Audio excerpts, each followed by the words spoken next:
And I talked to Crystal yesterday and I said we wasn't going to talk about this, but with the foolishness that has transpired, the protest and all this other kind of stuff, and we're still waiting on information, we got to continue. We got to have this discussion, okay? We got to, because grifters gonna grift, man. It's just what it is. Grifters gonna grift. We got to get into it. Hit that like button for me. Super chat, super thanks are greatly appreciated. We do appreciate you guys supporting the channel. We do have the usual prospects in the building today. My sister Celeste from Celeste_Duffy is in the building. If you are not subscribed to her channel, please make sure you go over and subscribe to her channel. It is Celeste_Duffy. Shout out to my sister Crystal from crystalbeyondlabels. She's in the building as well. If you are not subscribed to her platform, make sure you go over there and subscribe today. Do it now. Well, do it after the show, but make sure you go over and subscribe. Shout out, we got my brother Minister Danzel in the building this morning as well from Probe Analysis. He has a phenomenal Substack, and for the life of me, I cannot remember the name of the Substack, so I'm gonna have to get that from him, but we'll get that information out to you guys as quickly as possible. We also have my sister Mika in the building as well, the Messy Conservative. If you are not subscribed, please make sure you go over and subscribe. She does a phenomenal live show, live stream on Mondays, and I believe she does it another day of the week. I think it's like Thursdays or something like that. But her and Dave, they cut up and act a daggone fool. They messy for real. They are absolutely messy. Before we get things kicked off, we also have my brother Spaces in the building. I think he's a newbie to the morning show. He hung out with us during the evening when we were doing the evening show. But I think he's a newbie to the morning show. But he's out here hanging out with us today. So I wasn't for sure if he seen my email, but he obviously did. So he's here. Shout out to him. Appreciate him pulling up this morning. And he has a channel as well. And I cannot remember the name of it, but we'll get that information for him when he gets there. And then we'll get that posted in the chat so you guys can subscribe and follow him as well. A little bit of administrative stuff I want to take care of real quick, because I want to show some love to some folks who has been supporting us.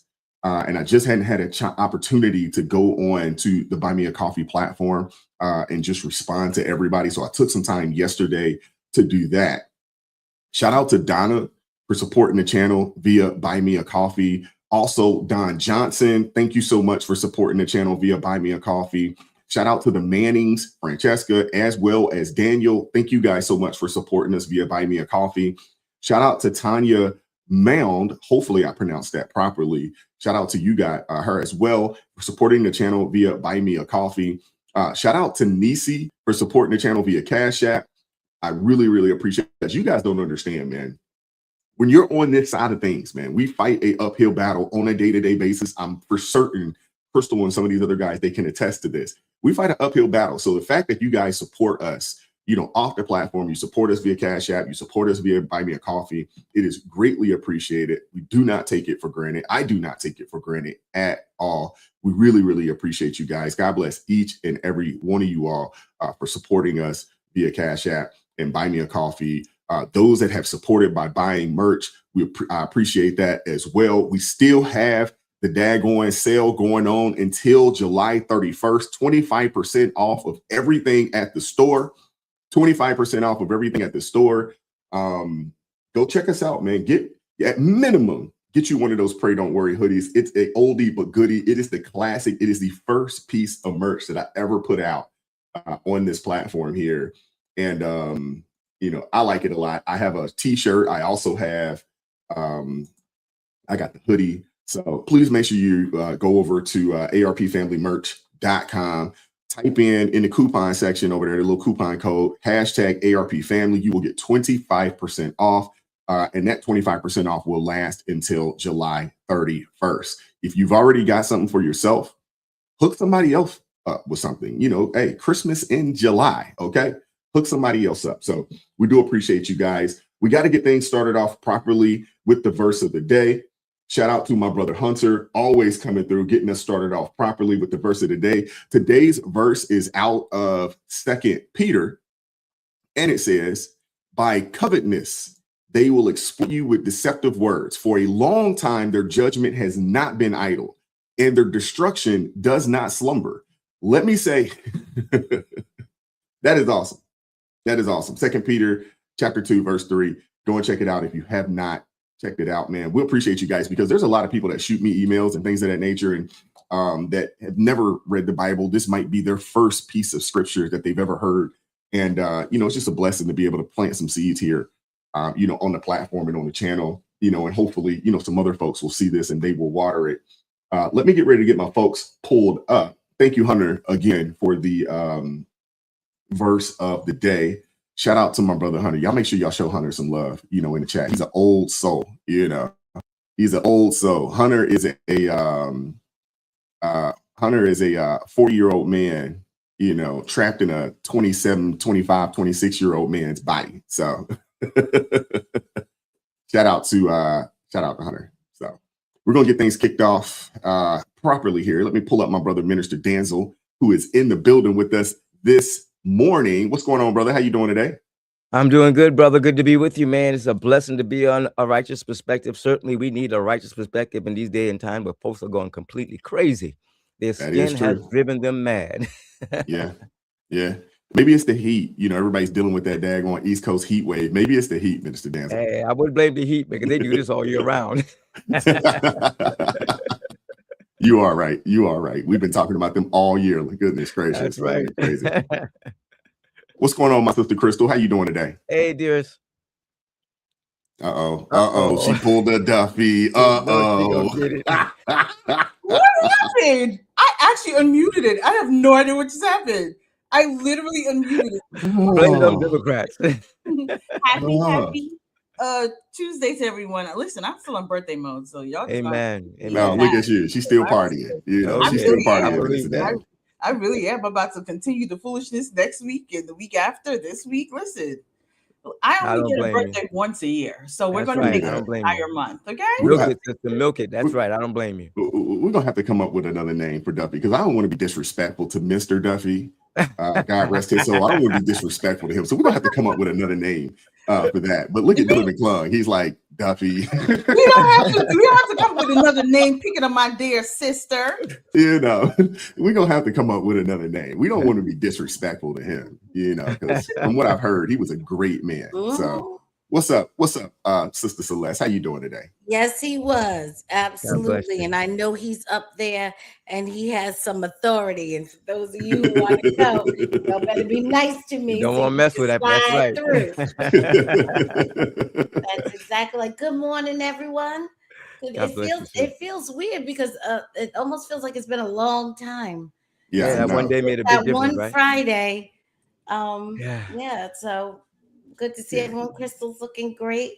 Yes, Minister Danzel, you got your quarter zip on. And ready. I'm ready. Look at you trying to flex your black t-shirt. Oh God. We got Egyptian cotton. There you go, that Egyptian cotton. Trying to let us show us what a real black shirt. See, I don't have the Egyptian. I just have regular. So it doesn't shine. This is just soft cotton. It's not a gilding. This isn't one of those shirts from AT and the Garden Project. This is, you know what? Let me stop. He was talking trash about me last week, though. He was talking trash. I kind of owe him. What's up, Mika? How you doing? I just sit in the back here and laugh every time. Every time. And I forget anything I was getting ready to say. But good morning to everybody, and good morning to Crystal, who is having a birthday month. Now, normally I can see Crystal's eyes, but I cannot. So you can tell she has been partying. But good morning, everybody. Hopefully, good morning. Hopefully, there's no duffel bags left over at the crib. No, there'll never be duffel bags left over here. Sorry. Amen. No Timberlake. That was hard on us just hearing it. Last but not least, we got my brother Spaces in the building. My brother, bless you. It's KNoWKi. I was like, what is that? It's just like that right there. Yeah, there you go. KNoWKi podcast, man. Y'all go check out my brother Spaces. Wow. If the mods could drop that link in the chat for us, that'd be great. Mr. Wise, I'm a little disappointed. Why? What's up? One, I wanted to come here because I'm on vacation this week, right? So I wanted to come up here and ask Crystal for my $5 that she still owe me, even though it's her birthday. I wanted to ask her directly. So listen. Mr. Wise, you don't have to be modest. We know that that T-shirt is made of Pegasus fur. All right, it's okay. It's okay. You can admit it. Oh my God. Yeah. Oh, we ready, y'all. We ready. All right. Hit that like button for me if you haven't done so already. We do appreciate those who have already dropped super chats and super stickers. We do thank you guys so much. Shout out to Lewis. What's up with you, brother? $2 super chat says, AT said, tell y'all to check y'all's emails. Okay. Did AT send the army over here? I know. Exactly. It's just getting bombarded with people. Check your email. It's like, serious, boy. He ain't playing. Yeah. I know that's aimed at me. Nah, it's aimed at me too. You know. Oh, good. It's not just me. AT, we're coming. Relax. We're coming. Well, okay? he's gonna get 1 day out of me. I don't know if I can do 3. I'm gonna have to knock it down to 2 because I didn't know, and I got a doctor's appointment. Oh, look at the soldiers fall. I know. AT, I'm 3 Nika can fill strong. in. Okay. Nika can fill in. She can get up at 4 And Wise. Let's see. How much you, Celeste? How much you, Celeste? We gonna hang. That's right, Mr. Danzel. We could do it. That's right. Amen. You know what though? It's good because don't that at some point you gotta separate the wheat from the tear and all that. You know? Come on, Sister Celeste. I got your back the whole time. Do I hear division? I love you, Crystal, and I know that you have made your priority your birthday month, so we understand if you can't make it all them days. Yes, that, and we got to combine. Mommy comes first, and I didn't know he was going to do it next week. And Mommy's birthday. I mean, Mommy has an appointment, so I got to go take my mama to the appointment. I understand. I understand that. Look at you with your grown behind, still saying "mommy." Yes, Mommy. he's Mommy, and if my I grandma wish I was could say mommy. That's right. if my grandma was still alive, I'd be Hold like, on to it, baby. That's right. Well, I ain't mad at you. I'm not mad at you. Me neither. You know, Me neither. I've been calling my mom Ma for decades. You know, That's what I call my mother, Ma. Now you don't call your mom mother. I know a lot of people in the South call their mom mother. No, hey, I'm from the deep South. We say Ma. We got to shorten everything. It's just the M and the A. You know what I'm saying? I told my mother. She would look at me like I'm strange. Like who are you? Mother. And Wise, I can't do Ma because that's my daughter. That's what my kids call my mother. So the grandma, they call her Ma. So I call her Mommy. They call her Ma. Mm-hmm. So what do y'all call your grandpa?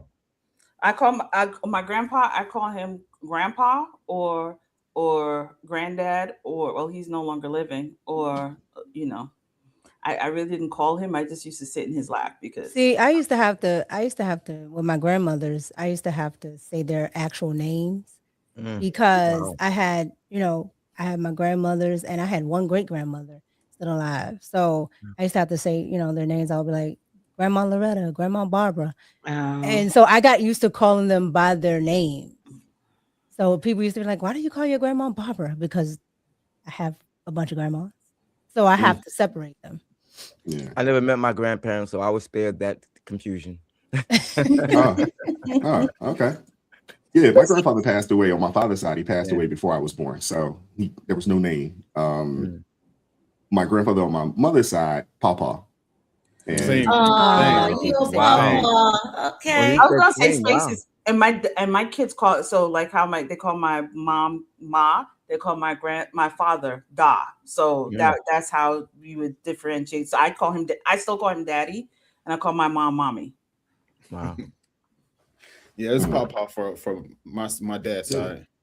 Pawpaw. My dad's side is from Mississippi, so South. Yeah, that's country. That's if you're from the South, it's Pawpaw all day. Wow. Nice. Unless you're in Maryland, I think it's Pop. It's Pop. Yeah, that's what my daughter calls my grandfather, Pop. So I only have one living grandparent left, my grandfather, and she always says Pop. Mm-hmm.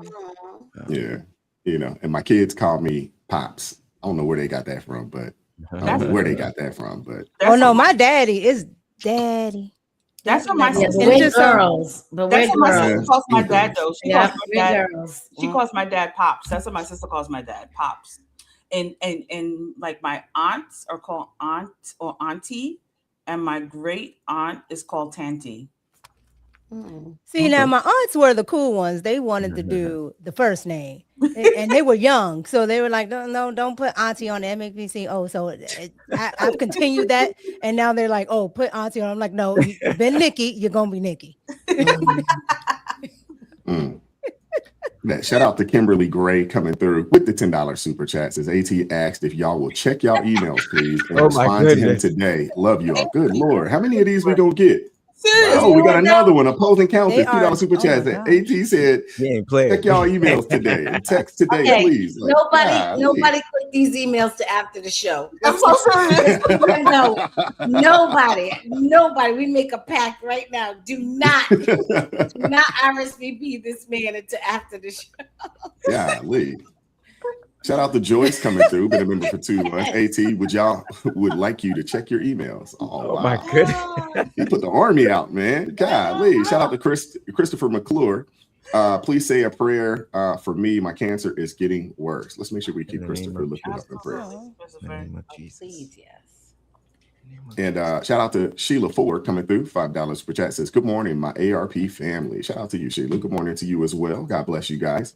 Appreciate you all. Hit that like button for me if you haven't done so already. I want to start here with a young lady out of Los Angeles who has decided to flee Los Angeles because it's getting too crazy. I want to play this clip for you guys, and you think we'll go from there. Must be wondering why, after 23 years, have I finally gained the courage to leave Los Angeles? After 23 years of living in this city, why am I now, in a week and a half, finally moving out and hoping to never come back here as a permanent resident ever, ever, ever again? The city that I grew up in is not recognizable anymore, and I'm just going to go through a few of the things with very little explanation as to why I'm leaving. This is actually based on my actual real personal experience of living in LA for 23 years. I am not a transplant, I'm an actual Angelino. First of all, what used to be a fun, vibrant city has now become so monetary and hedonistic in culture. The extreme, lunatic, radical left is now the default culture here. It is suffocating and it is destroying the city. 35 is the new 25. Everyone here acts like a teenager. Well into their 40s. And obviously, I am making strong generalizations here. This is not all people in LA. I have many friends here who are amazing, but I'm just talking in general. There is rampant drug abuse everywhere. Narcan is treated as something normal to carry around. There's open-air crime with close to zero consequences, and no real criminalization happens for many, many crimes. Skid Row is a nightmare of human and animal abuse. And the local governments here will not do anything about it because they don't care. LA streets are extremely, extremely dangerous. I cannot remember the last time that I walked around without a knife, and I don't know a single person who has not been accosted in some way. Financially, it is out of control here. The taxes are insane. Even though I make really good money for my age, I cannot afford securely to move out on my own. Nor would I want to, honestly, for safety reasons.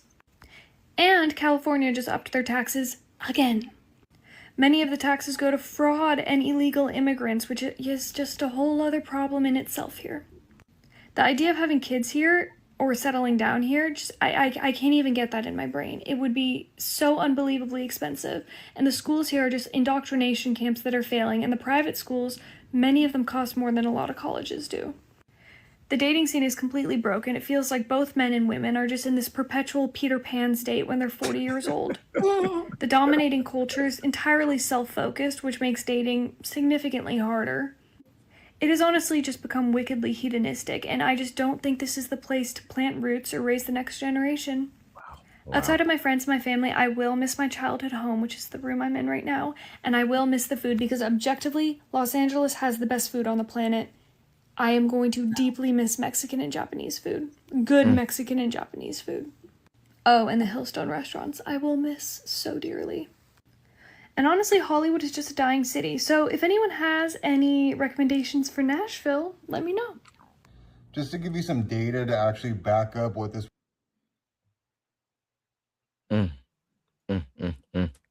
Wow. Now, she's talking about moving to Nashville. I hope that she doesn't bring those liberal thoughts and ideas to Nashville. The crazy thing is Nashville is very expensive now. It's not California expensive, but for the South, It's getting up there. It's probably one of the most expensive cities in the South because there's been so many people that have moved from the West Coast, whether it's California or Colorado, Washington. They've moved out there. And now Nashville is actually getting pretty progressive. I mean, we've seen them protest and we've seen some of the craziness happening, out there in Nashville. So, I don't understand for the life of me, these people, they get fed up, with the far left progressive policies that have been implemented in LA or in other cities in the West Coast. And then they move south and vote the same exact way. Makes absolutely no sense. But Spaces, we'll give you the first word. What are your thoughts, bro? Well, it's tough for me. Excuse me. It's tough for me I fully expected her to come up with some completely vain reasons as to why she was moving, right? But she ended up coming up with stuff that actually makes sense and what is actually stuff that a lot of people are talking about, right? And this is stuff that we literally see in the media, on the news, people's complaints that live there is what she's saying. I will also say, though, it was tough for me to really take what she was saying seriously because she said she's, after 23 years, I'm moving out of. Took that long, right? Well, she's a youngin'. She's probably 23. So I'm going to give her the benefit of the doubt. Like 20, you just turned 23 yesterday. Like what experiences, like what life experiences have impacted you so much that you've come to these realizations? So. I don't know. Her complaints were very valid, and I also started to think that she was leaning towards just mass media talking points because she doesn't even know where she's going. Like she didn't even mention, okay, I'm thinking about going here, I'm thinking about going here, thinking about going here. She said, if you have any you're looking for people's validation in your thought process and your choice making.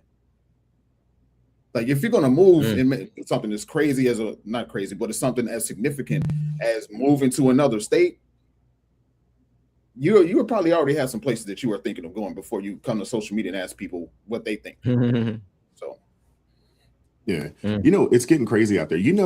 There's a study that came out. 1 in 7 people in the city of Los Angeles or LA County live in. There's multiple generations living, in the same home. 1 in 7. It's not the highest, in the country. I think Hawaii is a little higher than that, but still in America, 1 in 7 people out there in LA have multiple generations living in the same home. That's just unbelievable. I don't know if you guys do that, but like to some degree, like multiple generations living in the same house. So I don't say multiple. I'm thinking about when I used to live in a different city, right? My next door neighbor had probably 3 generations of people living in the same house. Now, granted, it was crowded. I'm sure it was crowded and all that stuff, probably even messy. I'm saying it's like, don't we want to recirculate the funds back into the house so we can create some air quotes? What is it? The age-old phrase, some generational wealth, pay off this house and then pass it down to the next people.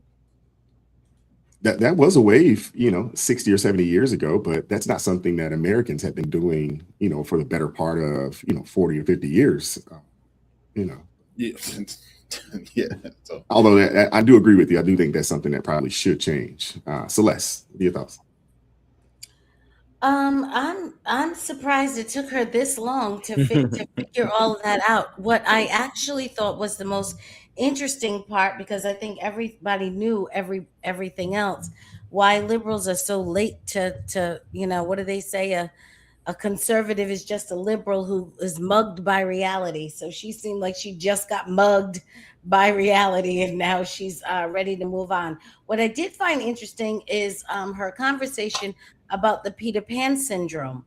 And I think that there is something to that, because I think that's something that happens in extremely liberal environments, because there are 2 things that liberalism is against, and that is accountability and struggle.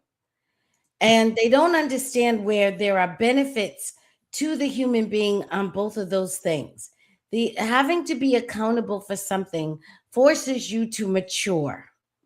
When you can live a life with low or no accountability, you are arresting your ability to mature. That's the first area. And the second area is struggle. And I'm not talking about things that harm you physically or even emotionally or mentally, but it is okay that something isn't easy and you have to work hard for it and sit within it, in the difficulty of it, in the boringness of it, until you reach a point of success.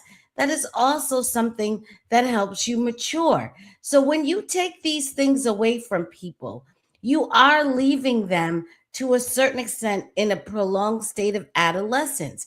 And adults who cannot mature can be easily controlled and are most often dependent. So if you're not maturing properly, you're very likely to be a dependent. You're either dependent on your own family or some people, or you're dependent on the state. So this idea of really understanding liberalism, although they want to say it's just another point of view or it's just this or no, it has some developmental consequences that need to be taken seriously. And I've said on this channel before, the most liberal people tend to be women. And this is why I think there's a real danger happening with women. I'm sure these people can't date. I'm sure they can't own homes. I'm sure it's very difficult for them to stay in the same job over a period of time. I'm sure anything that requires any difficulty, any accountability, or any struggle is hard for them. And I don't blame her from wanting to get away from a place where there's a significant number of people in that state. Mika? Celeste is 100% correct. And that's kind of where I was going to go with it, because I'm surprised that she found out that early that what is going on is absolutely ridiculous. So, kudos to her, because they usually find out too late, and then it's still everybody else's fault, because it's absolutely what Celeste just said, the accountability portion, and women have it doubly awkward because they're already not accountable according to the state, and then you put liberalism that has a mix of feminism and all these other things that allow women to evade certain processes that everybody else has to go through. You get a lot of victimhood and womansplaining, and you get what California is pretty much. But one of the things that she touched on was the taxes, and I think young people don't look at that as much, right? Because when you're young, you tend to be, more free, more liberal, and you're in these spaces where you're coddled and other people are taking care of you. But she's been able to, at 23, find out that, hey, these taxes are pretty high. And if I continue, they're going to eat into what I plan to do with my life. Right. So I did like that she noticed that. She seems to be bright. I'm hoping she's not liberal, maybe in the middle. I don't see it being conservative, but at least maybe in the middle where she can, give a all around synopsis on actually what's going on.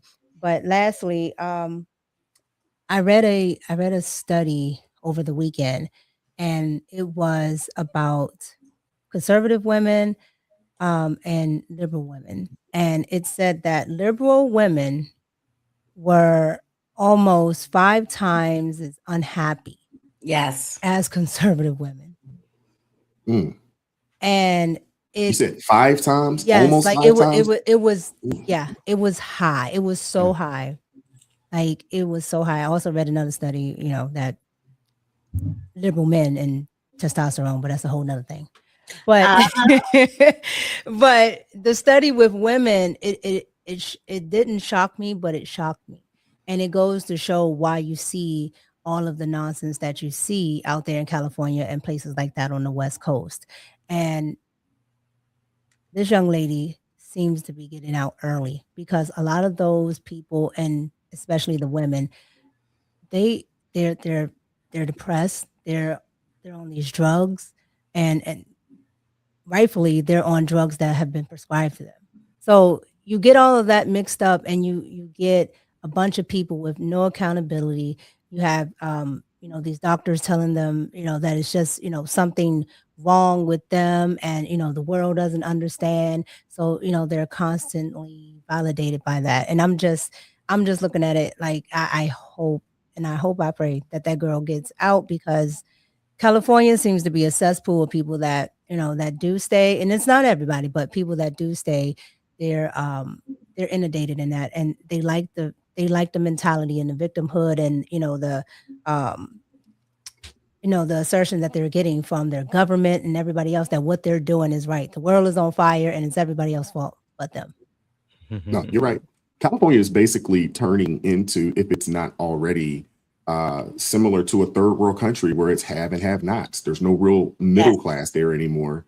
And it's really a state full of uber elites and rich folks, and everybody else just striving or trying to make it, from one day to the next. It's a sad place because it's a beautiful place. I haven't been to California in a long time, and I don't necessarily have a lot of interest in going, but there was a time when I used to love LA, San Diego, gorgeous, beautiful. But the things that I hear about that place nowadays, I'm like, no. And when the sheriff, when the sheriff comes on TV and says, hey, you coming out here at your own peril. We can't protect you. They got problems. We can't protect you if you come out here. Hey, you're putting your life in your own hands. That right there is enough to say, you know what? I don't need to go there. I can't get on a plane and bring my pistol with me. So I don't need to go to a place like this. Wise, I've only been twice, and just the 2 times, because it was a long span.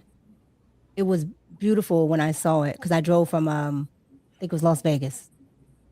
It was beautiful the first time. The second time I went, I only spent maybe a day there. It was a completely different place. So what people are saying is absolutely true about California. Wasn't it in California where they're passing certain laws about underage transforming? Yes. Well, they wanted to take down. They wanted to lower the age of consent down to, I believe, 12, if I'm not mistaken, but it didn't pass. But that's what they wanted to do. And if they're a sanctuary state, so if you leave, if your parents won't let you do it in the state you're in, you can go there, and California will give you sanctuary to do that. Yeah. Go ahead. But I was there 2 years ago, and I went to Skid Row. I paid somebody to drive me through so I could look at it. I have video of it. It's exactly like you see it on television, except you should know this. The people there are very happy, and they have created an entire community. When I was there, they were having a festival. Wow. Yeah. Go ahead, Crystal. So the young lady, I know she's 23, but I know we like she's young, but I don't think you're too young to understand foolishness. Like, you're not too young to understand foolishness. And I say that because I watched some young people around here that look, and they're young people that are saying, but this just doesn't make sense. And especially the young people that have been in the presence of, God rest his soul, Charlie Kirk and them. They know that there's something very wrong with how this world is going. At 23, she might be leaving because, now she's quote unquote old enough, and she finally mustered up the strength. I know it took me a minute just to leave the family surrounding. I was like, hold on.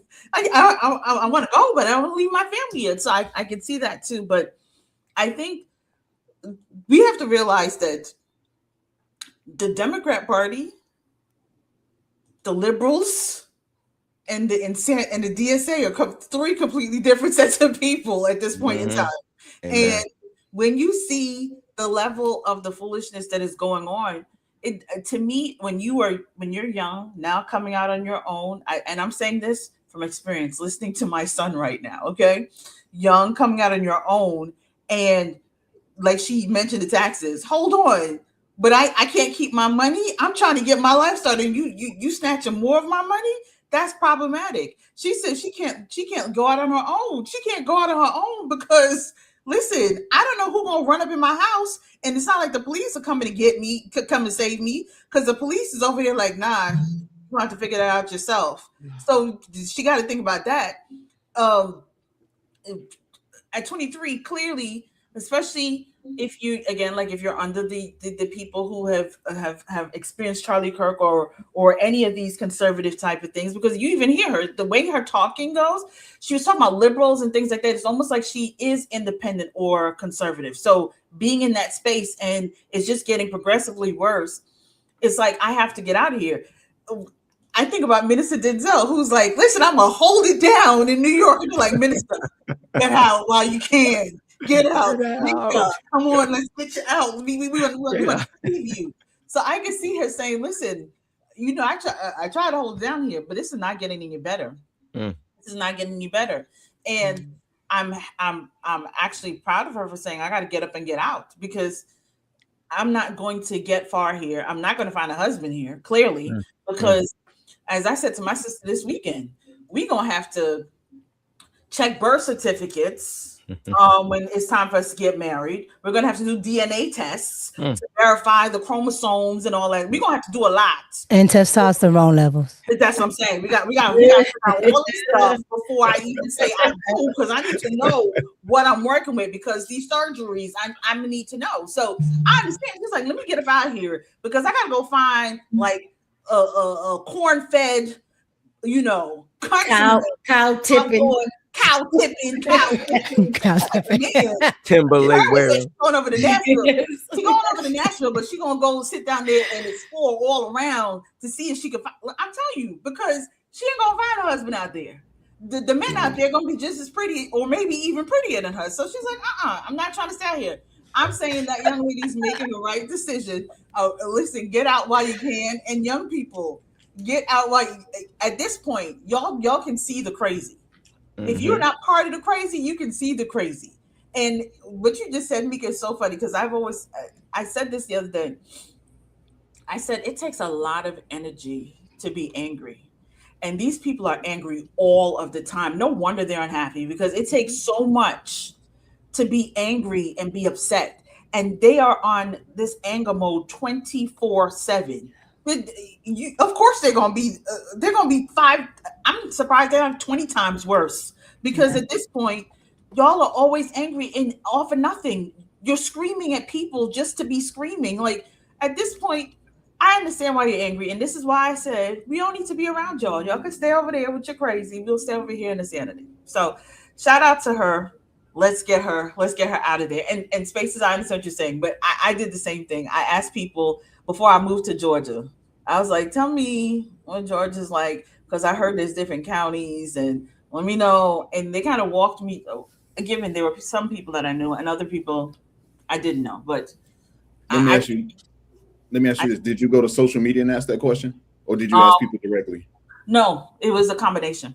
That's what I'm saying. It was a combination. I asked some friends that I knew, and then there were people that they were like, they didn't live in certain areas. So they were like, just asking social media, because they know the specific areas. They knew their areas and some other areas, but there were other areas they're like, we don't know nothing about that. We don't live in that area. You can ask people in that area. So I went into, I'm a little bit older, Spaces, as you know, I just turned 46. So I went to Facebook, and I went into the book face, or whatever they want to call it. I went on Facebook, and I went to little communities of, you live in the area. Tell me what this is like. Yeah.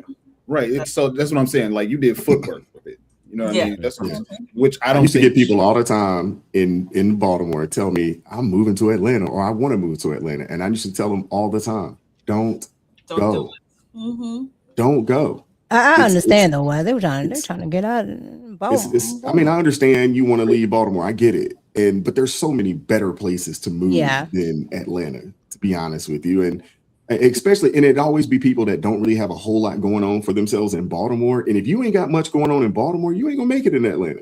Nope. You're gonna be there 6 months, and then you're gonna be looking for a place to stay. That's like somebody with not a whole lot going for themselves moving to New York City 10 or 15 years ago. Yeah, I know a lot of people that moved to LA. You know, from the music industry, they moved to LA and they're back.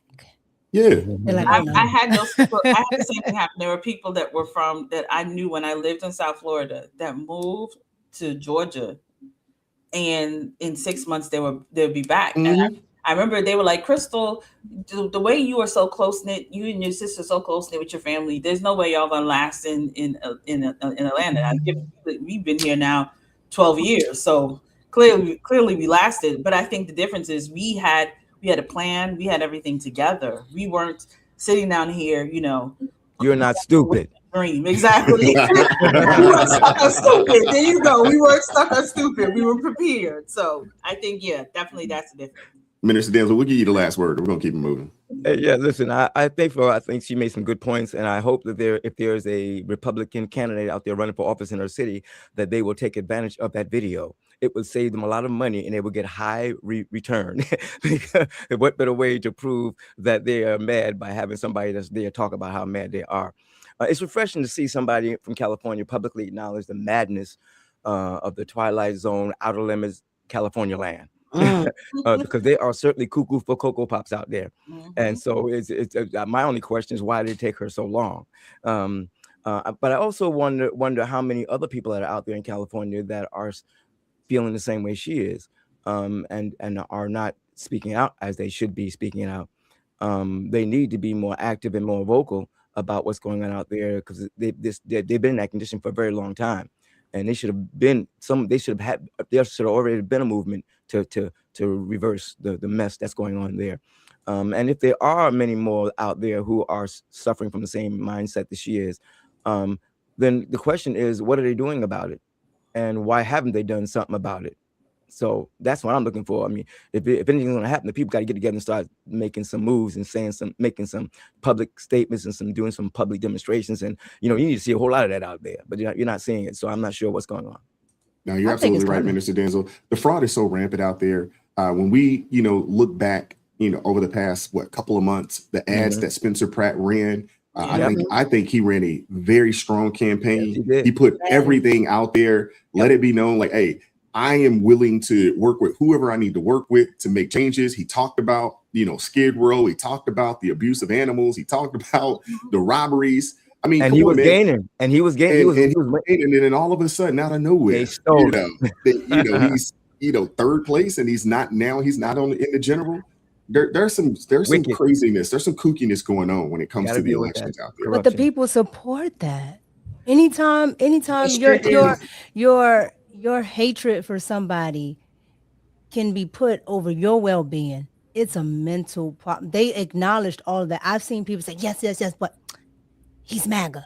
And I'm like, Well, you also had the one lady that was like, she didn't even know the policy. She's just like, I'm just voting for Karen Bass because she's Black and she a woman. And that's it. The identity politics on the left is unreal. And she's not even Black as usual. She's not even Black. She's over my family's team. I'm like, y'all get took every time.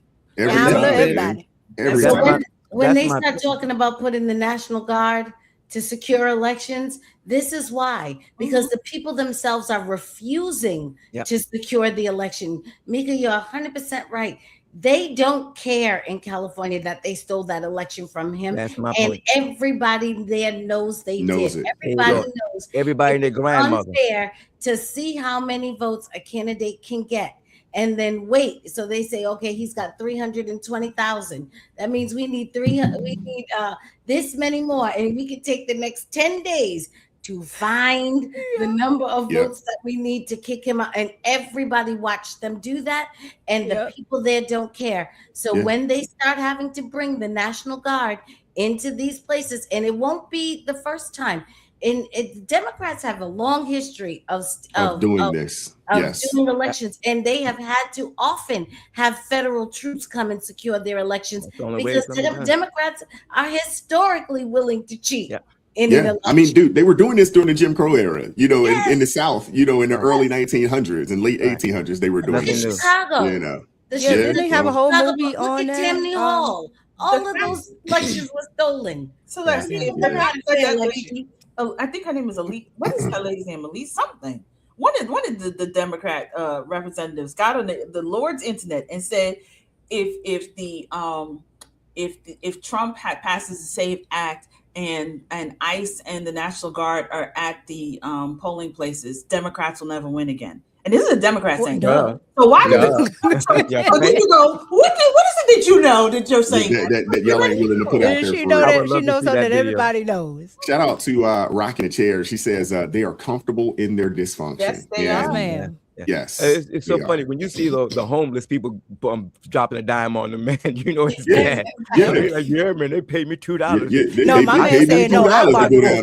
I got $4, man. I'm gonna get my money. My thing isn't, but like, what is $2 gonna do for you in California? You can't even buy bottled water with that. Clearly, if you get them what they need something. So you're gonna get something. It's hard out here on Skid Row. It's hard out here on Skid Row, man. Now they moved in the sewer. Man. They were having a festival when I went. They were very happy. The air quotes ban Nick Shirley Act, didn't that originate in California? It is. Yes. It was the. Why would you want to ban the exposing of fraud? It was the because they're all in on the grip, and that's how they fill their coffers. But the crazy part about it is it's not actually fraud because it's legal. Yeah. Right. So I tell conservatives to stop using that verbiage because they change the argument when you do that. Right. Exactly. They're like, well, can you show the fraud? So don't say fraud. Right. Go about it the way. Yeah, it's a legal loophole for fraud to happen because it's on the books that they're allowed to. And now the Supreme Court has doubled down on it. Right. That they're allowed to accept these ballots, these late ballots and all of this stuff. So they know what they're doing. But by us saying fraud, they get to go, see, there is no fraud because it's legal. Accuracy is very important. Accuracy is very important. So use the word corruption in spaces. It was his. There you go. It was the Attorney General's wife who is on the state house representative, the state house representative or senator or something like that, that put together this bill. So the fact that the Attorney General, his wife, they come together, create this bill, and then passing it, that should tell everybody what they need to know about the corruption in California. That's right. Yeah. And no, but they are violating the law when they go out there and have people sign and pay the money so they can focus on that. A whole lot of push to that. Yeah, pimps, absolutely. Prostitute pushes, crackheads, everybody out there say, yeah, man, I got my money. You were dropping. He said the pimps, prostitutes, and pushers. They're all out there. They dropping the dime. I told you he messy them in a messy. And what was amazing is the reason the vote was so cheap, because that's what caught me. Is I was like, "What? Your vote's only worth $2?" But it's because they're doing multiple. That's right. Yeah. So it really can be $20 if you can fake 10 different signatures. One of them said they were signing with their toes. That's right, man. Trying to fake a signature. That's crazy. Shout out to Eric Romaine coming through. $2 super chat says, did anyone remind y'all to check your email? No, we protested. At 12 o'clock tonight. We protested. How much he pay y'all to do this, man? Shout out to Eric with the $2 super chat said, just covering my bases on the email thing. Can I, you know what though? Man. The whole Garden Project this morning was the strategy meeting on us. Yeah, exactly. On the attack on, because they're doing this. This is the result of serious strategy, which is actually impressing me about the Garden Project. Yeah, how they're coming out right now. So if you ever want to get anything out, you just go to MP. They're gonna get it out. They're gonna get it out. Shout out to Jamoni coming through. $5 super chat says, "Wise, I lived in Nashville for 30 years. It has changed mainly because of transplants. Definitely not the same place it was, but still better than LA." Wow, yeah, my sister lived out that way for a while. I like Nashville. You know, it's a pretty nice town, and where I live at now, it's not too far away. I was telling Crystal, my city, and I don't know if I should be putting that out there anymore. I don't want to tell people where I'm at, but they had the top 10 places that Black folks was moving to, and my city wasn't on that list. So I was like, hey, all right, it's still hidden for a little bit longer. Lucky you, Wise. I don't know. It's still hidden for a little bit longer. So that's why I told Brother Wise. I said that's what happened. I remember North Carolina used to be so quiet. Yeah, and then all the liberals took over, and now it's insanity and inexpensive. Yep. Yeah, where I live, everybody used to say it's racist. I'm like, okay, good. They're not gonna go down here. Not anymore. Not anymore. Shout out to Gracie Shear coming through. $10 super chat says Cali is really a swing state. We just have voter fraud. Yeah. No, it is. I would say, I think they said something along the lines is it was high 40s of people that are conservatives. They just don't have a voice out there. It's unfortunate, man. It's unfortunate. It's like Maryland. This is why they did those laws. You know, we got 2 Republican presidents out of California. Yeah, California absolutely. has a strong conservative, it's not in LA, but there's a strong conservative base there, but they have changed the laws to legally really, do you want to talk about disenfranchisement? That's who's really been disenfranchised. No, you're absolutely right. You're absolutely right, Celeste. You're absolutely right. I think they do have, over 40%, of the people of California is conservative, and it's like a high 40 number. So. Didn't they have conservative governors too? Because I'm sure there was. I mean, they haven't had one since I think the 90s or the 80s. Well, I think Schwarzenegger was the last conservative governor, and that was maybe 10 or 15 years I forget about him. Yeah. I always forget. Shout out to Yvonne coming through. She said, I got baptized this past Sunday. I know y'all can appreciate what a blessing that is. I am feel renewed in the blood of Christ. Woo-hoo. Wow. Right, congratulations. Congratulations, Yvonne. I wanted to make sure I highlighted that. I seen that come through, and I seen everybody. I was like, what they congratulate me, Yvonne, for? But that is awesome, man. Congratulations. Wow. Shout out to Tori coming through. Blood test and criminal record should be mandatory for pre-marital counsel today. Yeah. Well, I think birth certificate checks, blood tests, DNA tests, criminal background. Yep. I said that yesterday. I was like, psychological examination, and estrogen levels. I need you to do a psychological, psych exam. I need all of that because I need to know that you right in your mind before I say I do to anybody. Please. Shout out to Uncle Darnell coming through. Been a member for 7 months. No one moves to Cali to build a life through hard work anymore. They go expecting to make it big and live the dream, or give up on life, whichever one comes first. Uncle Darnell is absolutely right there. He's right. He's right. It's so bleak. It is. It's very bleak. Shout out to Eric Romine coming through. $2 super chat says, "Don't hate. Everyone complains when we don't unite." Yeah. Sure, Eric. But we have all band together that we won't be checking our emails until united. There's a united front here. United front here. Spaces. Do you want to be a part of the battle of the sexes? You want to take my spot? 1 or 2 of these days. He's already given up. Is he old enough? He's old enough. Spaces. I know he looks young, but Spaces would be great. Spaces would be great because Spaces has a perspective from a generation that I think needs to be heard from. Amen. So I'm rooting. Got your standing, not to say that old married wives don't have nothing to say, but I'm just saying. Like you said that. Pop. Hey, I ain't pop yet. Please don't do that. Please don't do that to me yet. I'm looking forward to becoming that, but I ain't ready to be that yet. Know what I'm saying? I told my kids, especially my youngest, I'm like, son, please don't. I know you out there, you doing your thing, but like, bruh, please don't. You ain't ready. You know what I'm saying? Throwing age shade. I'm sorry. Mr. Dansdale said, "Because my skin is smooth." You know what? That's right. Forehead doesn't have one wrinkle, not one, not no way. Nope. Yeah. That would be a good perspective to have. I think it'll be great to have. Yeah, Spaces. We're gonna get you connected, man. We're gonna get you in there for Wednesday and Thursday because y'all know Wednesday is my golf day, man. Come on now. Yeah. Mika, look at Mika's face. I'm like, you sure we need to do this? We're gonna get Mika on there. Come on, Mika. Come on, you can come in and we'll get Spaces in there. Wednesday, Thursday. Y'all know Wednesday is my golf day now. Come on now. I play golf on Wednesdays.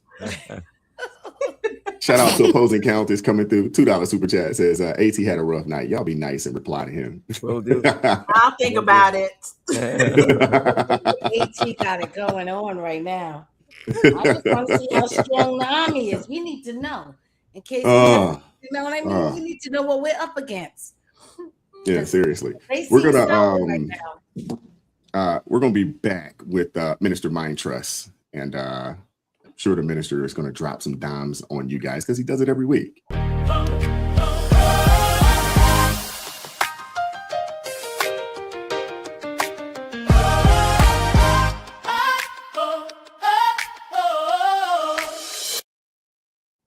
Thank you, Brother Wise, and welcome to the Minister Mind Trust. This is a return to the call for Christians to strive for excellence in Bible knowledge and doctrine. There is no question that there are many disagreements among professing Christians, not only on biblical doctrine, but also around issues of politics, history, science, sociology, psychology, and other points of study. Even the cause of many of our disagreements cannot be agreed upon by the various groups that make up the visible church. The question is why? And the answer is because humans are sinful, and even those of us in the confines of the Christian faith have not all learned to walk in the Spirit of God that saved them. Carnality still commands far too much control over the hearts and minds of those who claim to have made Jesus the Lord of their lives. Indeed, it is this sin of carnality that lies at the root of the conflicts between professing Christians. But another factor, although many within the Christian faith tend to avoid discussing the possibility, is that many of those who profess to be born again have never truly experienced the new birth. This, I believe, accounts for many of the serious conflicts within the ranks of the visible church. However, while sin may be the major factor, it is clearly not the only factor. There are other causes that affect even those who are truly saved and sincerely striving to please God. One of those primary causes of conflict is error through the lack of knowledge. That leads to misinformation, misinterpretation, and misapplication of the Word of God.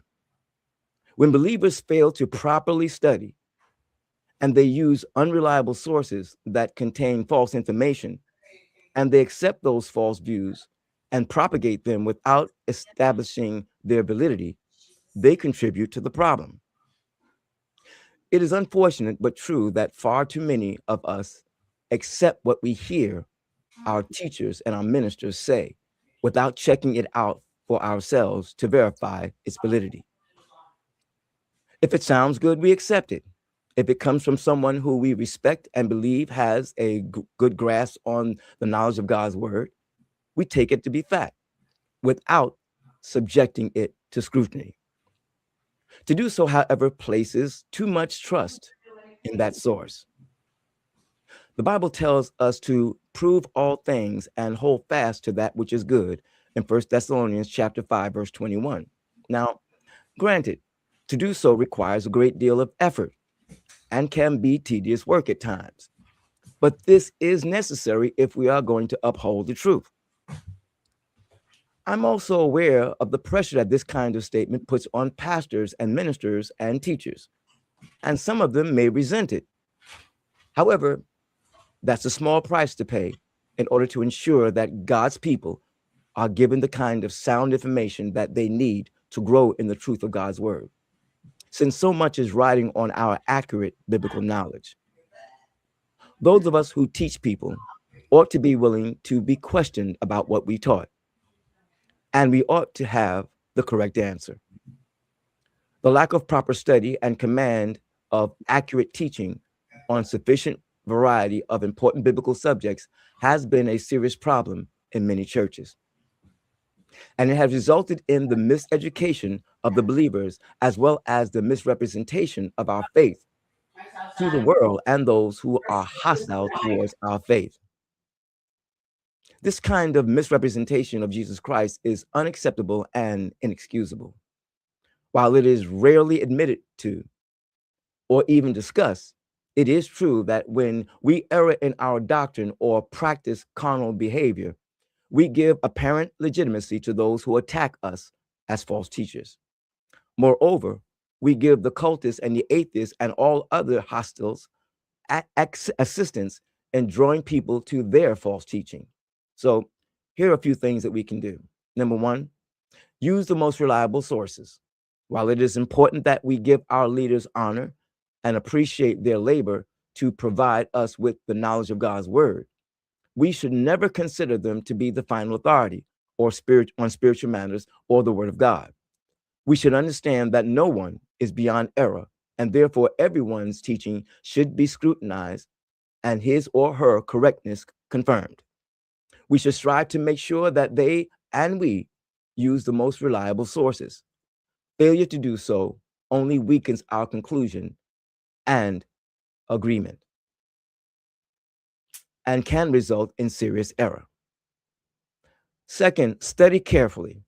Many errors are the result of careless study habits. Failing to be diligent in our method of study and very careful on how we examine and what we examine can result in confusion and misconception. Such misconceptions are then often passed on to others and propagated false teaching that harm other people. My last point is that we need to pray. We need to be prayerful that God will continue to minister to us and give us wisdom in all that we do. Thank you, Brother Wise, for allowing me to share this information.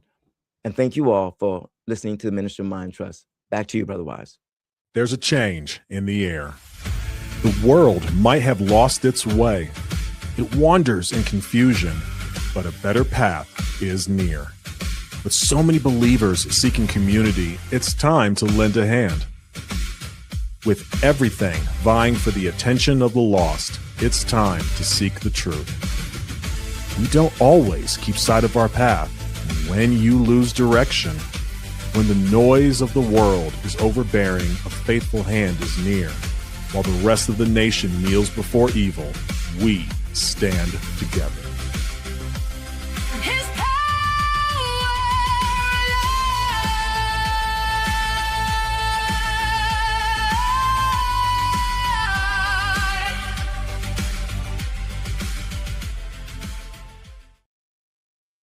Thank you, Minister Danzel. Welcome back. Hey, I wanted to let you guys know that today's show is brought to you by the Garden Project. If you're interested in learning more about the Garden Project, please go over to thegardenproject.com. Go check it out. And if you would like to join, hit the Garden Project /ARP. If you have any questions, shoot me an email. We'd be more than happy to answer any questions that you may have about the Garden Project, man. They're doing some really, really good work over there, man. So yes, they are.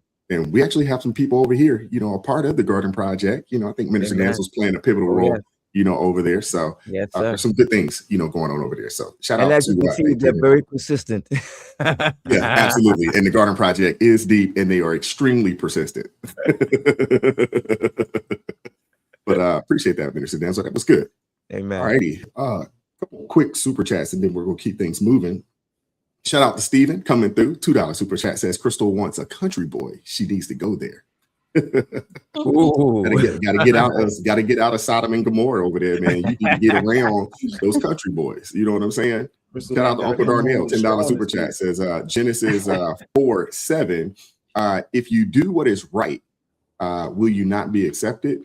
But if you refuse to do what is right, sin is crouching at your door. It desires you, but you must master it. Shout out to you, Uncle Darnell. Thank you so much, man.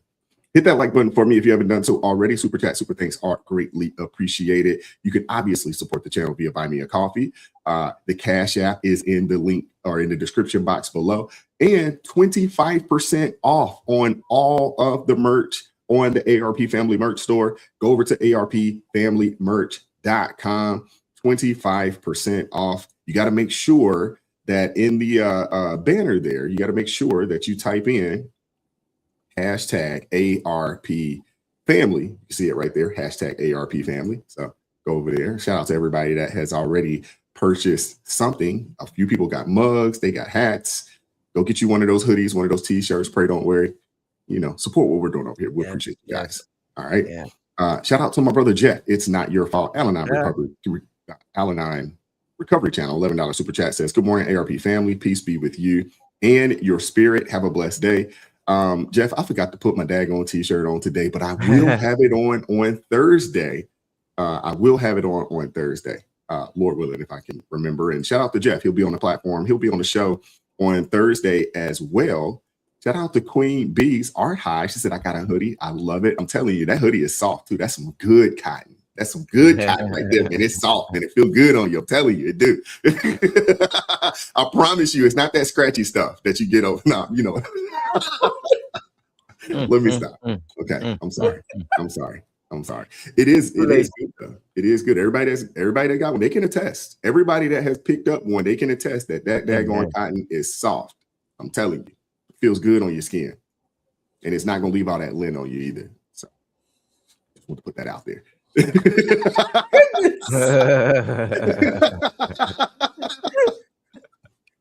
He couldn't help it. I'm just saying. Hey, see, Kirsten, she said the hoodie is soft. I'm telling you. I'm not telling you what I think. I'm telling you what I know. All right. You know what I'm saying? Hey, let's go. See, look at that. You know, a lot of folks. I think B got her package. You know what I'm saying? B, she said it. Look at that. It's soft. I'm trying to tell you, it is, man. You know, hey, I'm telling you. I'm not telling you what I think. I'm telling you what I know. You know. All right. All righty. We got to get into it, man. The fatigue is real. It's very real. I mean, I could probably do an hour, just clip after clip after clip after clip after clip of Space's people, man. I just don't understand it. You know what I'm saying? I don't get these folks, man. I really don't. I don't. You know what I'm saying? Spaces, man. Tell your folks, man, to behave themselves, man. You know, Crystal saw, I think it was Crystal that sent me that daggone clip of the lady with the pink robe trying to get on the daggone airplane.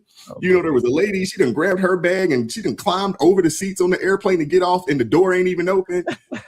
You know, these folks are crazy, man. You don't mean his people, you mean his generation, right? No, I'm talking about Space's folks. You know what I'm saying? Well, see, why they don't have nowhere to go now. Y'all done made all this noise about Spirit. And now Spirit is not here, and now they got to get on with everybody else. Delta. You know, that lady was on Delta acting like that. Possessed with a spirit. Lord have mercy, not on Delta. Not on Delta. I'm thinking I'm escaping y'all flying Delta. Not on Delta. They on Delta now. Myself. Why is it going to force you to go private? Serious. This is what happens when Gen Pop, when things are made available to Gen Pop. Oh, wow. Lord, and now they on Delta like, this is nice. You know, look at that. Juggernaut said they fighting in drive-thrus. Oh yeah. This is crazy. Wow. It's crazy. Oh my goodness, man. It's crazy. I do got to say this before we do get started. Be on the lookout for the Minister Danzel shirt, Stupid on Steroids. Be on the lookout. Oh, wow. It is coming soon. It is coming soon. Be on the lookout for it. We already got it. I think we got the design already ready to rock, but I just need to get it put out there and put it together. And, you know, as soon as I get it done, I got to get me one so I can put it on and throw it on here. And just anytime somebody gets acting crazy in the chat, I'm just going to let you, hey, read the shirt. Read the shirt. But there's going to be a whole lot of folks getting beat down over that shirt. I hope not. I hope not. You will here in Maryland. I be having to watch my shirts. Because they read and they're like, oh, so you I'm like, dang, I can't wear the shirt. Can't have it. Yeah. You can't handle the truth. Miko, with their low test scores, what's the name? You would be surprised. They take a picture. Oh, so this is what they're saying. Oh. Wow. Yeah. Yep. So here goes one of Space's people, you know, over at the Jersey Mike's. That's let it rip. Hello, everybody. The fatigue is real in this video that I'm about to share with you guys. The fatigue is real. This woman is demanding free food from Jersey Mike's because it is her birthday.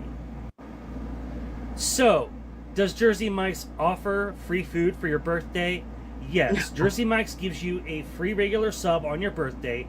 To get the reward, though, you need to sign up for the My Mike's email club or the rewards app at least 8 days before your birthday. So what I'm going to say here is that this woman did this incorrectly. You are supposed to redeem these points through the app and order your food through the app, not march into the store and create a scene and demand free food from Jersey Mike's because it is your birthday. What you said. Who are you talking to? You recording now? Yeah, who you talking to? Yeah, I bet you won't say nothing now. My name is David. Yeah, what you say? Get the fuck out, right? Mm-hmm. Please and thank you. That's what you said, right? Why? No, and don't try to be nice. You said get the fuck out, right? You said get the fuck out, right? Say it now. Say Sorry about the language, guys. Get the fuck out. Okay, yeah, Please and thank you. Jersey Please Mike. and thank you. Yeah. Broke ass is cutting for $10. Fuck on. Cause it's my birthday and I asked for a birthday meal. It's your birthday. Okay. Yeah, okay. Oh, goof ass. Watch you lose your job. Look, your man standing at the door. Come on. Right, not saying anything to you. And watch you lose your job, David. Broke asses on my birthday. This is how I get treated on my birthday at Jersey Mike. Yeah, fuck your birthday. Okay. Thank you. Yes, ma'am. Thank you. Keep going. And you're gonna have a whole lawsuit. You got the right one to play with. You don't need no money. Yeah. A whole lawsuit. Thank you. Enjoy sandwich. Fuck on my face. What y'all get again? You should know what we ordered. I don't remember faces. My bad. You don't remember faces? What kind of sandwich you get? You don't. Where's your manager? Right here. Where's your manager? Right here, dumbass down. Okay, so you're the manager. So yeah, corporate will be called. Okay, that's I already fine. called him, so you want to get on the phone with him? Yeah, you can give me the number. Give us that receipt, please. Just listen to your man, bro. Give us our receipt, please. You very lucky. Let me just tell you that. Very lucky. Very lucky. Very lucky. I know. Very. I know. Very. Yep. You're not going to do anything. Yep. Yeah, before you really what? Before you really what? Fuck y'all. Okay, thank you. You don't have to be sorry. It's fine. So it's July 1st, which July is my birthday month. So I'm going to post all my birthday freebies. So today I got my giant sub from Jersey Mike's. Very excited. So all I had to do was pay for my sweet tea. So, yep. So sign up for Jersey Mike's. You get a free giant sub for your birthday. I think everybody knows that in order to get the free sub, you got to sign up on the app. This isn't new. This isn't brand new, stuff. You know what I'm saying? But you have to have brains to do that, though. Yeah, you're right, Minister Danzo. My apologies for the language. You got to leave spaces alone. These are your people, sir. I heard not my two folks. and do. Definitely not my folks. Definitely not my folks. That was Baltimore. I'm just saying that was Baltimore City. That was a Baltimore City Jersey Mike's. Oh man, I do not condone the behavior of either one of those folks. I don't think he handled himself professionally. But the fact that she went in there demanding a free sandwich and then got the nerve to say that he broke. I don't get it. Favorite part. That's my favorite part. That was my favorite part. That was the part I wrote down. That was my favorite part. Like, I'm broke, but you asked me for a free sandwich? Make that make sense. I'm telling you, hey, welcome to Baltimore City. Minister Danzo, we'll give you the first word. No, I have nothing to say. Stupid is stupid. They said it all. They said it all. I cannot add anything to that. I'm sorry. You can pass me on this one. Go ahead, Crystal. Free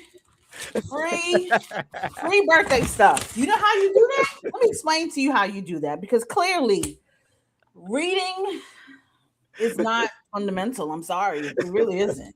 Because it clearly says on all these things, as it is my birthday month, they send you an email if you are signed up with these things, and they say it is your birthday month. You have this amount of time to use it.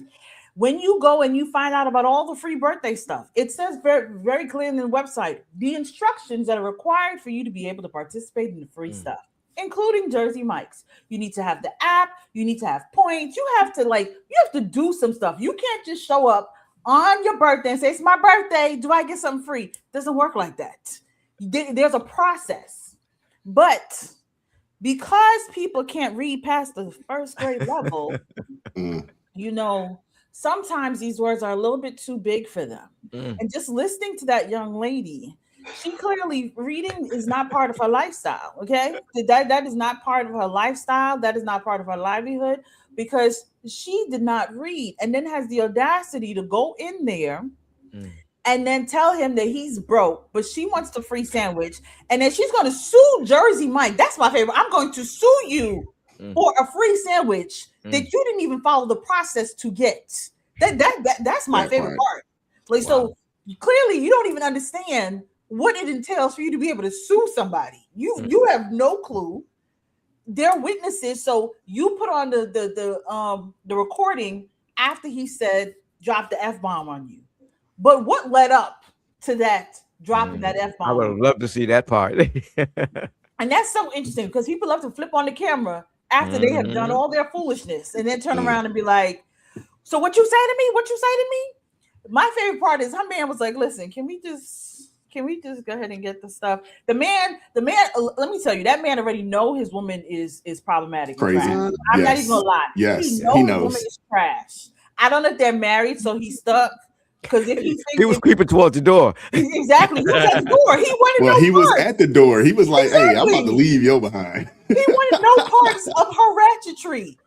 That's right there. He did not want part of it. And he's sitting down and he's like, Lord. And even the guy had to say, listen to your man. Most men, if quote unquote, you were disrespecting their woman and she did nothing, the man would have said something and stepped up for his lady. But he said nothing because he knows this is your everyday, ongoing, miserable behavior.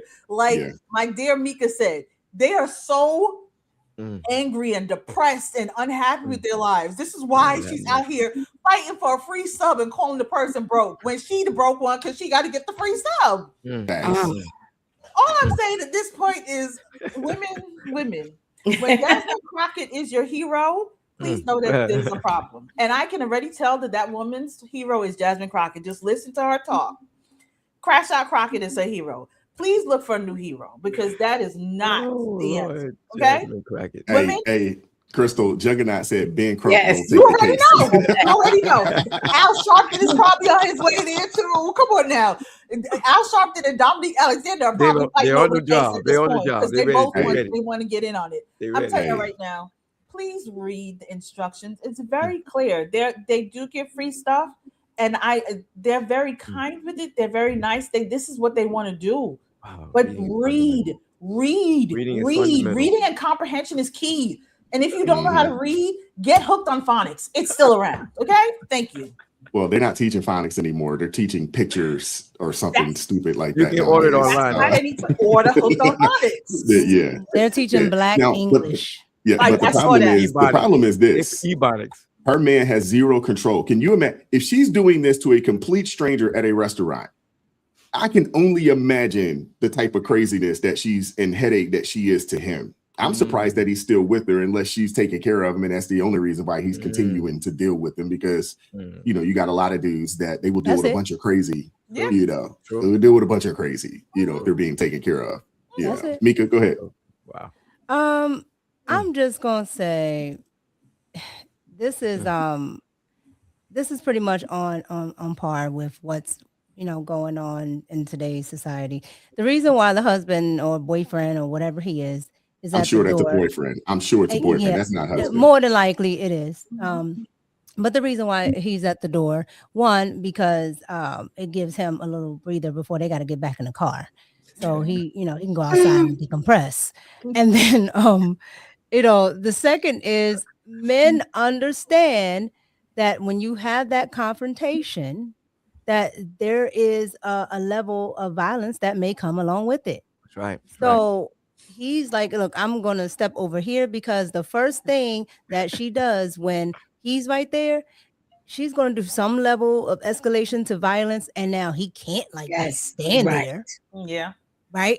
So he has to actually do something.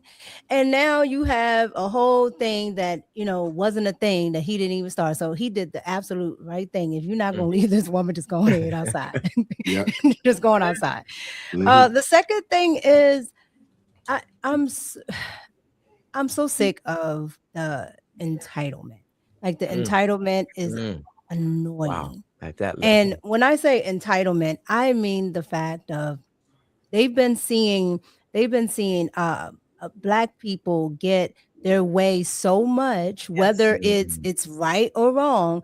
They've been seeing that they're now saying, okay, well, I'll just say this and somebody is going to back me up because of the racism. We're living in the Trump era. Everything doesn't work the same anymore. So I'm saying that this young lady took a chance to see what she could get away with. Because a lot of, unfortunately, a lot of liberals, especially Black women liberals, feel like they can just say and do whatever, and it can be coddled with, okay, you're racist. Yeah. You know, and if it's because I rarely see, it's rare. I rarely see these videos when it's black on black. Like if that was another black girl, I rarely see it because it's going to be a fight. Like she's like, you're not going to talk to me like that. Right? It's normally with a man, one, because they feel like a man is not going to touch them. And then two, it's normally a man of another race because now when they do get fed up like this young man here, you know, it's racism. It's you know, it's hatred, it's bigotry, it's the patriarchy, it's everything but her mouth. And the most telling thing that tells me she's an out of control woman is when the guy said, just listen to your man. And she ignored that completely. That tells me that she don't listen to him, and she probably in her mind. I'm surprised out of her mouth it didn't come out. He don't run nothing. I'll say it. I watch somebody named Messy Bashol, and she has this the little meme that is just hilarious that says, "You're not gonna tell me. I'm gonna tell you because you're not gonna tell me. No, I'm gonna tell you." That is what's going on right there. Yeah. Celeste. Yeah, I'm gonna pick up where everybody went on. I would like to go to Professor April Chapman just for clarity, but I think this might be the definition of an oratang. We might have an oratang on our hands. And what he should have done was call for animal control and said, I believe I spotted one on the loose. And ASPCA. That's right. You know, they have a stick that has a long rope. So they can come in and just get you. Oh, yeah. And just pull you back to your natural habitat. They let them out and see sandwiches were not her thing. That's not what you eat. They throw meat at you. So you didn't know how to go in there and get a sandwich. They need to be somewhere where they could just throw the meat from far away and then you come up to it and then eat. But yes, that I check. I gotta check with April. Please don't feed the orangutans. Yeah, that's right. It emboldens them. You know what I mean? You can't give them until they're safely secured. You can't give them any meat. So I'm glad he held back. He knew protocol. He knew not to feed that beast and to try and get her handler to remove her, but he needed reinforcements. I will say this, that you know, I'm being playful, but on the serious side, men, I'm speaking to men. Stay away from people like this. This woman was trying to have a fight. She was baiting this man, and so what? So then you can do what? So then what's gonna happen? So what you know what I mean? She was doing everything she could to try and get a situation that was gonna overwhelm her. And that man who wanted nothing to do with this was going to have to step in and handle something. And God knows then when that happens, when two men get into a confrontation, that is a completely different event. That's a completely escalated event. Most men try to avoid conflict because they understand that conflict can result in death. All men know that. Right. All men past 6 years old know that. Even these are the kind of women, Celeste. These are the kind of women that have put more men in caskets and prison cells. It's those types of women right there. And then they move on to their next victim. I was just going to say this, and I'm not excusing the behavior of the orangutan. I'm not. I'm just telling you, I don't know the protocols for how to manage animals. I don't. So to men, I'm saying we can speak to you. But he was trying to show you. He was trying to show you he was walking out. Yes, Celeste, you don't manage orangutans. You flee from orangutans. You don't manage those types of women. If I was dating a woman back in the day and she showed any signs of this kind of behavior, you only get one time, and I'm like, nah, that's it. Yes, I think that we have to stress, like you said, in jail, possibly losing their life, possibly, the fact of the matter is, her putting you in these situations is never gonna add to your life. It can only take away. And I understand that sometimes, you know, somebody can be cute or they could be smooth talking or whatever it is that you all like in these women. This type right here, I don't care what they look like. Stay away from that, because I promise you, whatever you have in your life, they are there to deplete it. They are not there to add to it. They can't add to it. They can't. And because she was intentionally trying to create a situation, all of that, and that's why you're gonna lose your job. And that's why and I'm just so glad that this was a man who just didn't take all that bait. He didn't punk up, but he didn't take all that bait from her. And I wonder if that is because he was from another culture. I'm not sure. He looked like he was either Puerto Rican or Dominican. And well, if he's Puerto Rican or Dominican, they're about that smoke too. They're about it too. You know, they're about it. Spaces, we're gonna give you the last word on this. We're gonna keep it moving. So I was thinking, right? So first question. The girl at the end of the video, that wasn't the girl that was in the restaurant, right? That's two separate people. No? I think it was two separate people, right? Yeah, I thought it was two separate people too. Yeah. So on our show, I think it was Sunday before last, I was saying that, you know, we use the phrase common sense, right? And people say common sense isn't common, right? And I think that's I think I look at it from a standpoint of common sense, right? Because common sense, like we have Zoran Mamdani, right, promising all these things, right, all these free things. So like the what is it called, the rent freeze, right? If someone is posing, if someone is telling you that your rent won't go higher, right, ever for the next 2 years, you as the renter would say, you know what, common sense to say I should go for that, right? However, the common sense on the side of the property owners is like, okay, well, what about my money, because my property taxes is going up. That's right. Right. So in this situation, that's why I say common sense is subjective, because there's 3 different people essentially involved in this, which is 3 different aspects of common sense. Right. So common sense to us would be like, okay, you should probably sign up for their emails, and the email will tell you what you need to do. Sometimes people, I've done that before. I've literally on my birthday month, not birthday month, but before my birthday month, signed up for a bunch of different things and got a whole bunch of different things for free. All I had to do was sign up. But it is changing now to where it's like, okay, you gotta sign up for the emails and do something on the app and whatever, and then you get your stuff for free. Some people even say you only have 24 hours to use this coupon. Whatever the case. Her common sense in this situation was, it's my birthday, I should be able to get something free. Our common sense is that is stupid. Now, Buddy's common sense, her man, his common sense was like, I only got a duffel bag and she got all the bread. So the question is, who's common sense? You know what I'm saying? So there you go. In this situation, at the bottom line, even if you are going into a store trying to get something for free, you should still have money just in case. That part. Common sense. You should. Common sense says that. You know, common sense. But what gets me is the fact that she called him broke. Man, you for a free sandwich and can't follow instructions. He broke? Really? I'm assuming that's not his store. I'm assuming he just works there. So he can't be in the business of giving away free stuff. And usually the people that have money, and you go into a store that you normally go into, you're usually surprised.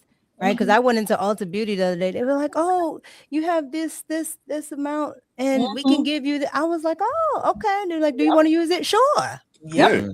Yeah, very true. Oh yeah, you're absolutely right. Same thing when I go to PetSmart and buy some, dog food or whatever case may be, and they're like, "Oh, you got $5 that we can take off." I'm like, "Oh, okay, that's what's up. Go and take that $5 off." Thank you. If she want free food, she needs to go to Costco and get the free samples. You have to pay. You got to pay. She's not trying to. You got to pay membership to go up in there.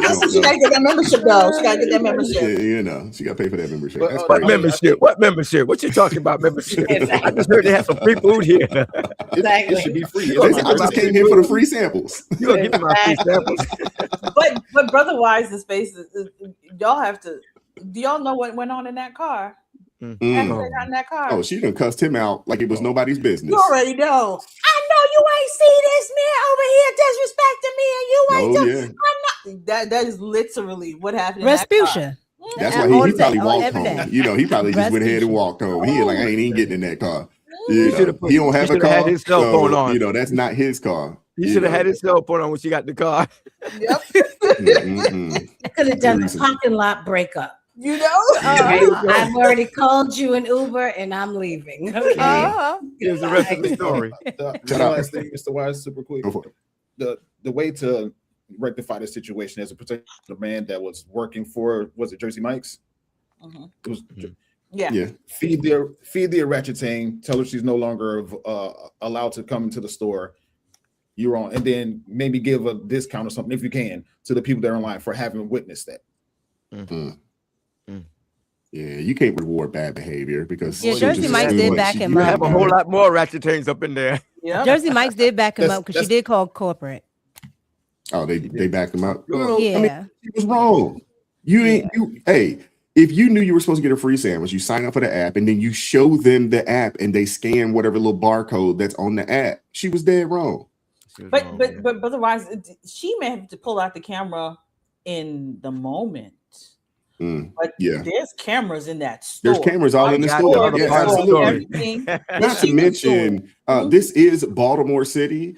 So if anybody knows anything about Baltimore City, to be honest with you, her behavior might have been somewhat tame. To be honest with you.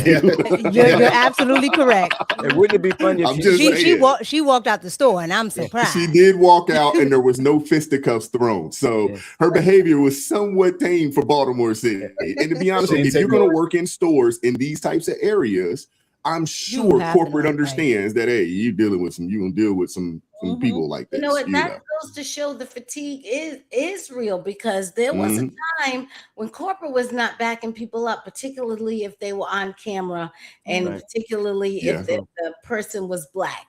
You know, they felt the need to appease everybody. So the fact that they said no, they must be getting sick and tired of this type of activity. And absolutely. Bonquasia and Shanquisha are always showing up, so they understand that Bonquasia and Shanquisha act up all the time. Was this in Mondawmin Mall?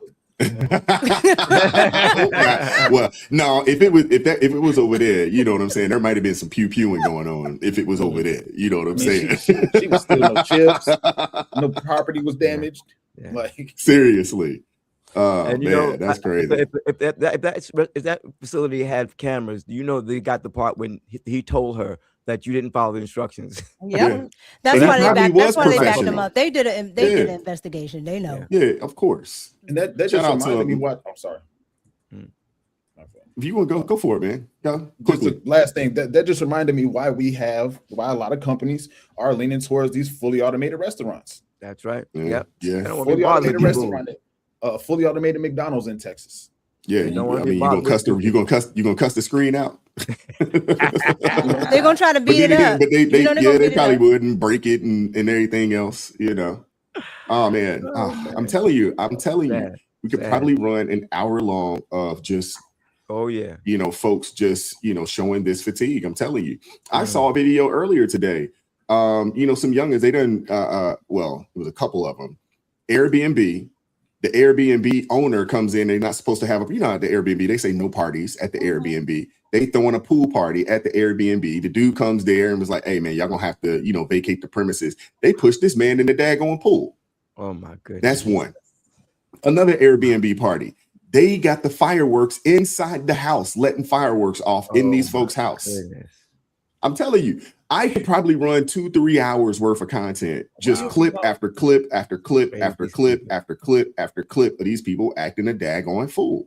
You know, there are some content creators like doing that. Like they just sit on TikTok. They can make a lot of money. It's wild what's on easy there. money. It's pure ratchetry. It's pure. You're right. It's pure ratchetry. And it's a lot of it, unfortunately. Unfortunately. And then if you call it out, you know, if you say anything like, oh my gosh, that's racist to be talking, like, nah, y'all are acting a fool, a plumb fool. And then you put it on social media for everybody. And then you got the nerve to be mad when people say something or critique it. Brother, well, that's the thing.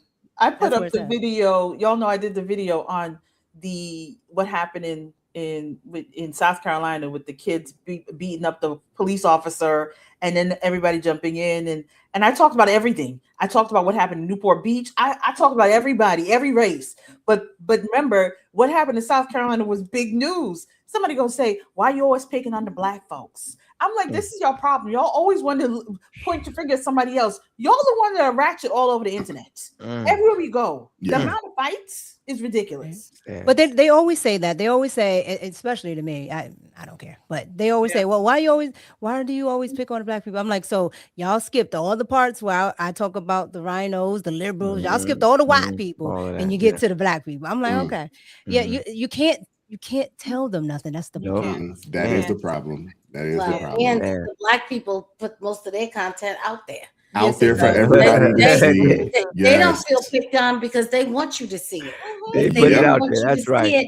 They wouldn't have that stuff out there like that. Every time you turn around, that's who you see because they put it out there. That's right. Well, I said that the other day. I was like, man, white folks ain't in these areas, you know what I'm saying, with the camera out videotaping y'all act a fool. That's not happening. And y'all be like, it's people, it's white people in the Appalachian Mountain doing this and this and that. I'm like, and they don't record it. And they ain't recording and putting it out there.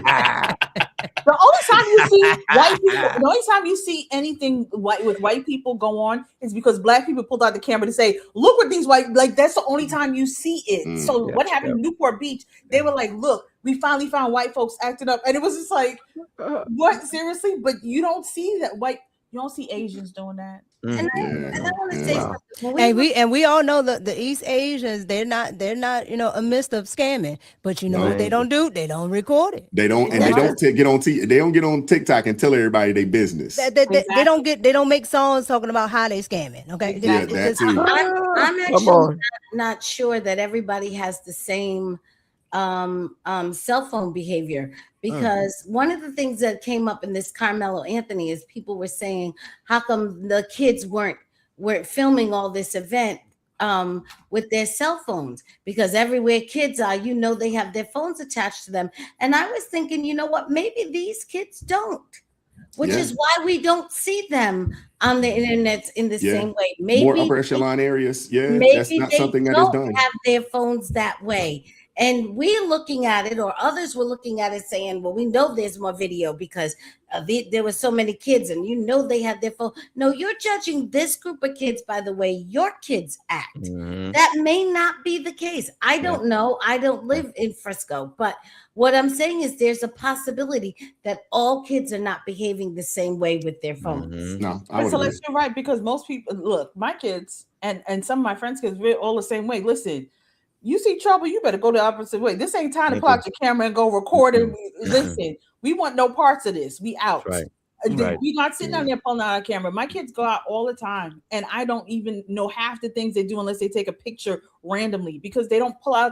They're in the moment. They're not in the camera. And my son is like that as well. Amen. Yeah, he ain't out there like that. Shout out to Jeff. It's Not Your Fault, Allen, our recovery channel. $11 super chat says, good morning, ARP fam. Peace be with you and your spirit. Have a blessed day. Thank you, brother. Appreciate you.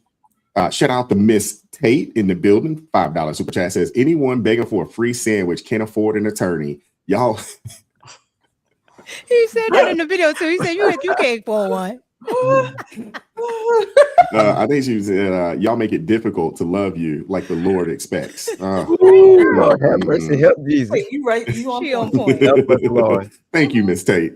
Shout out to Jeff once again. It's Not Your Fault, Allen, our recovery channel. $11 super chat says that it's behavior like hers that's making more and more people of all races becoming lactose intolerant. Oh my goodness. Not lactose.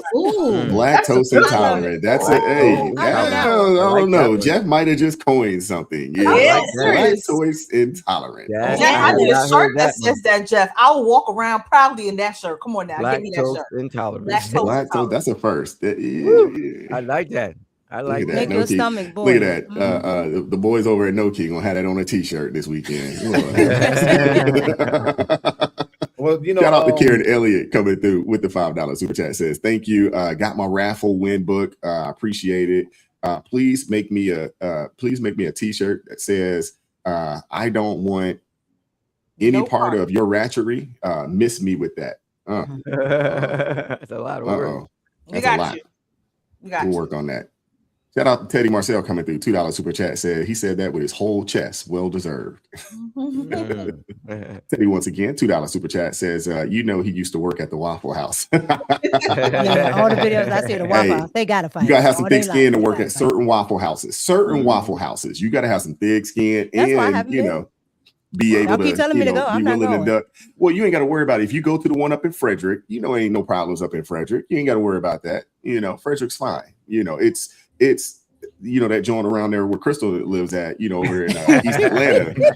You know, now you might need to be concerned. You know, you take your butt down to, you know, South Decatur, you know, you might need to be concerned of Waffle House off Candler Road. You know what I'm saying? If you know, you know. Very true. Waffle House is all up and down the Eastern Seaboard. He calling out the states. Now, Frederick, you can go. Frederick, you can go. It don't matter what time of day. You straight in Frederick. You know this. Yeah, Frederick is very, very, very, very nice and well policed. You straight in Frederick. Now, if you find your way, you know, out, you know, going towards Eastern Maryland, you know, you got to go up like going towards Delaware, Bel Air, Maryland. If you know anything about Bel Air, you're not gonna have no problems out in Bel Air. You know what I'm saying? You go up to Bel Air, you're not gonna have no problems. The name Bel Air, you're not gonna have no problems at Bel Air at 2 or 3 o'clock in the morning. That's where all the nice museums at and the national parks. And yeah, you straight up there. You straight up there. You know what I'm saying? Now, that might be the reason why there was no Waffle Houses in Baltimore, because they can't stand for something to be open at 3 o'clock in the morning. Are you crazy? No, but you go a little further to Delaware, you get to that Christina Mall, child. Wow.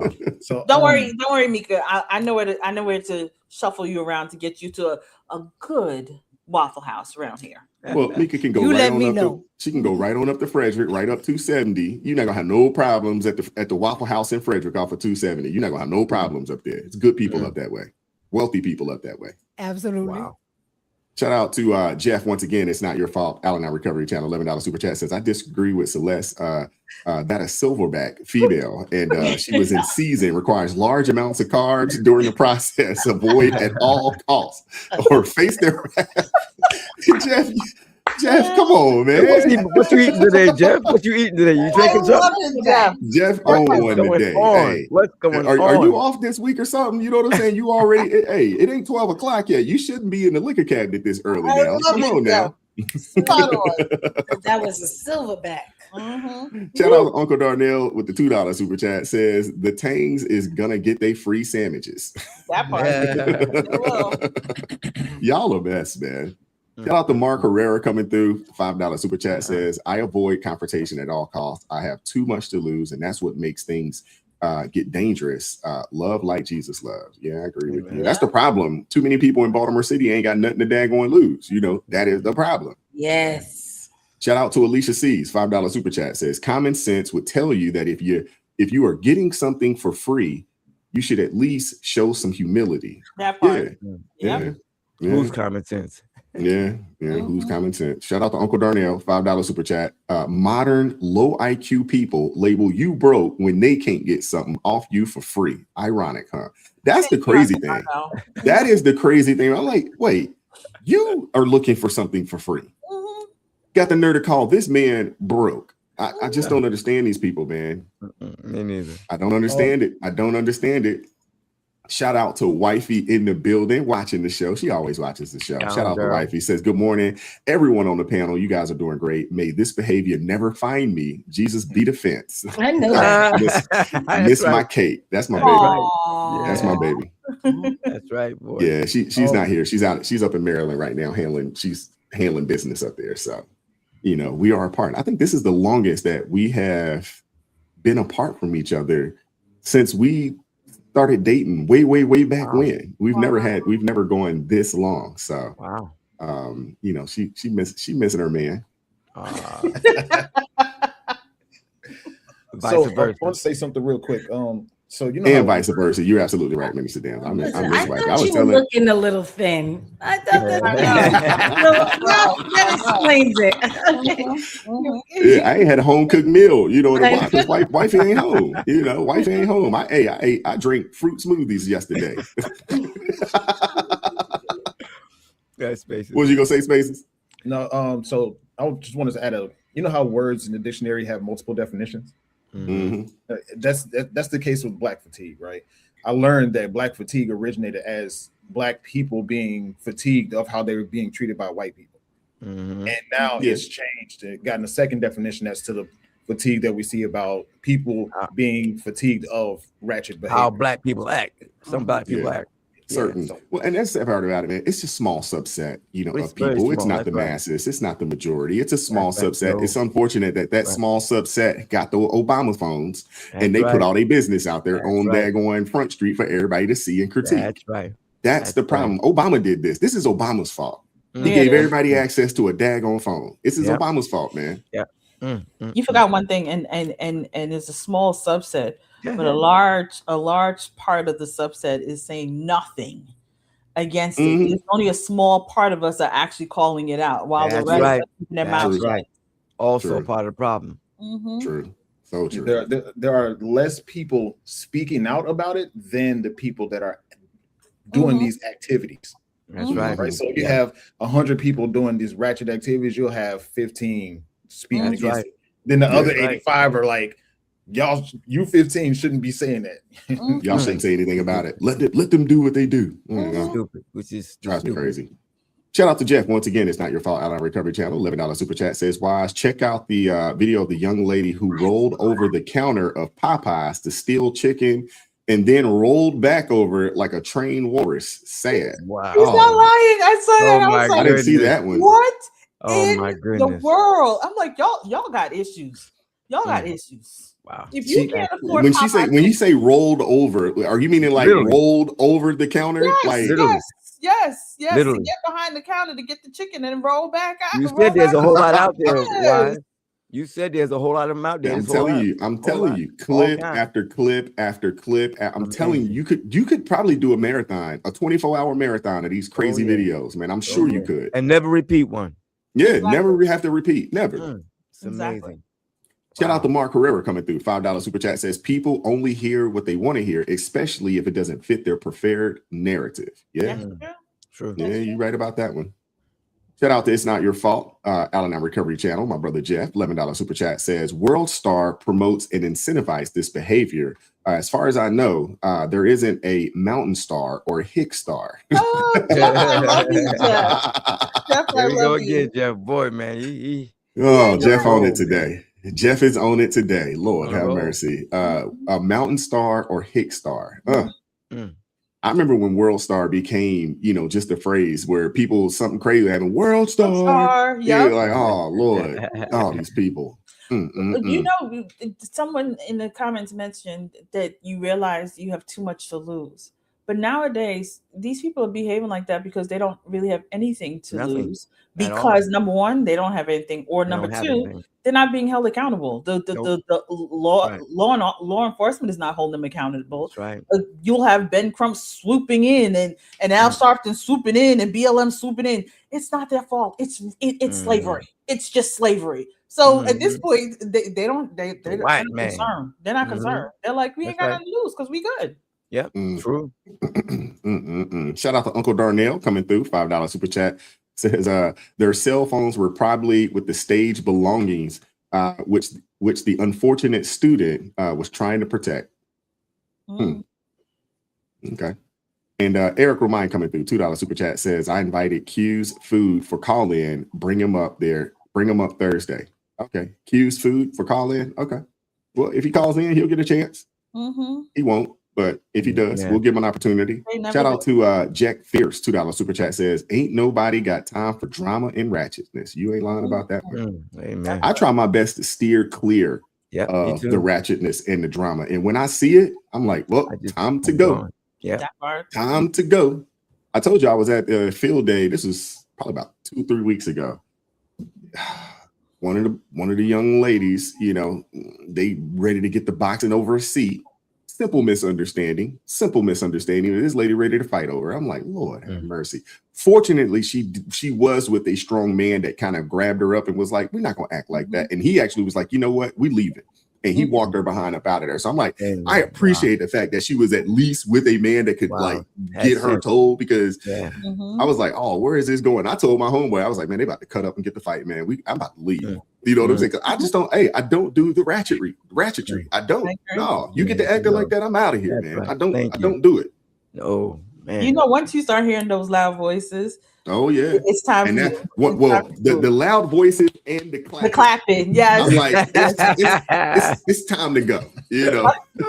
My daughter was going to work the other day, and she was walking out. I thought it was the grab in the air. Yeah. Well, she was walking outside, and all of a sudden, you just hear.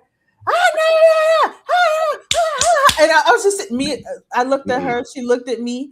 And all I could hear, because she didn't say it out loud, but I know what she was saying. She's like, "It's them black people," because she don't call them black people. She's like, "There's black people, and then there's black people. That's the black people over there." Just like Chris Rock said, the comedy skit. You know the comedy skit. You know the sad part about it, Space, is that's 30 years ago that he came out with that bit. Yeah, that was 30 years ago. Yeah. And he was still right. true today. Ain't nothing changed. Still true to this day. Matter of fact, people were upset with him when he said it. Yeah, they were upset with that bit. They were mad at him because they were like, no, it's not true. And here it is. See, we didn't have cell phones back then, and folks weren't filming each other. So a lot of folks, if you weren't from those areas, you didn't know that it was real. If you wasn't from those areas and actually been around those people, people were upset with him behind that. Yeah. Yeah. And now look at it. Fast forward to 2026. If I'm not mistaken, I think that special, that comedy special came out. I want to say it was like 1996. Yeah, it was in the somewhere in that range. It's like mid 90s, somewhere in that range. This is back before he got afraid and they captured him. Yeah. Oh, but when he was fearless out here, he was fantastic. He was. Yeah. Now they have him. He can't say. They got him now. He can't say nothing now. Can't say anything. Can't say nothing. Remember that you hide your money in your book, cause you talking about Chris Rock?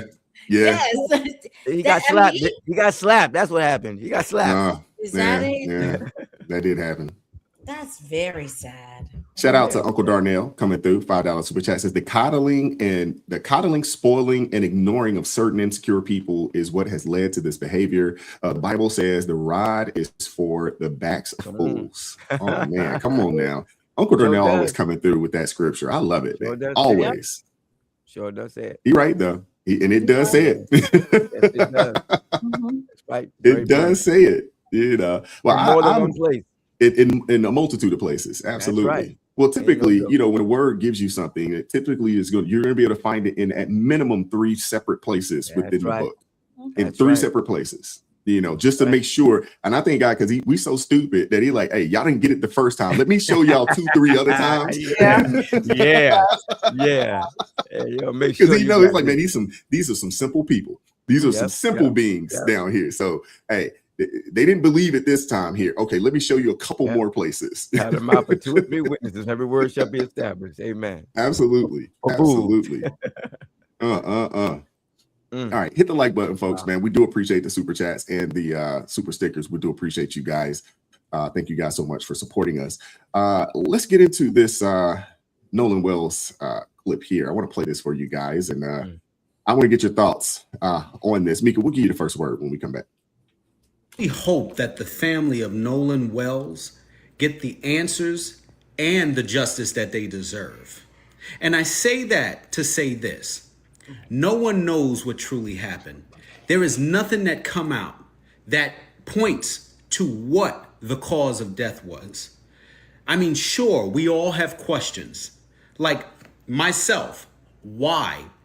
If you all as friends came to a location together, you should also leave together. But with that being said, I'm not going to say that a group of white teens, just because they're white, had anything to do with his unaliving.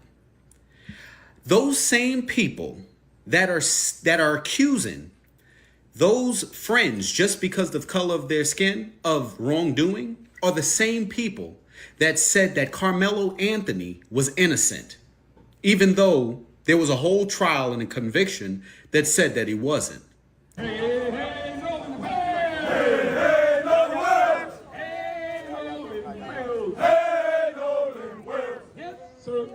truth. Yes, sir, no truth.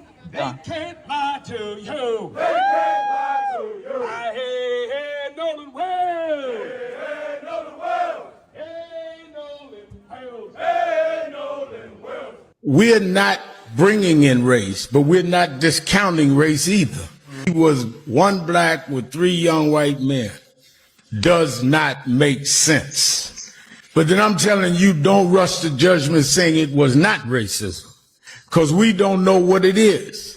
So to tell us don't rush to judgment saying it was racist, we do know what these parents are being told and what the parents have now shared with us. Jackson County, Mississippi Coroner's Office is awaiting autopsy and toxicology results. Are they saying anything? Are they declaring it a homicide, or they're declaring it accidental? As far as we know, his mother, Christine, and his father, Elmo, say they haven't gotten any answers. This is definition of a circus. I wouldn't want these gentlemen involved in any death. I don't care if I'm hanging around white guys, Asian guys.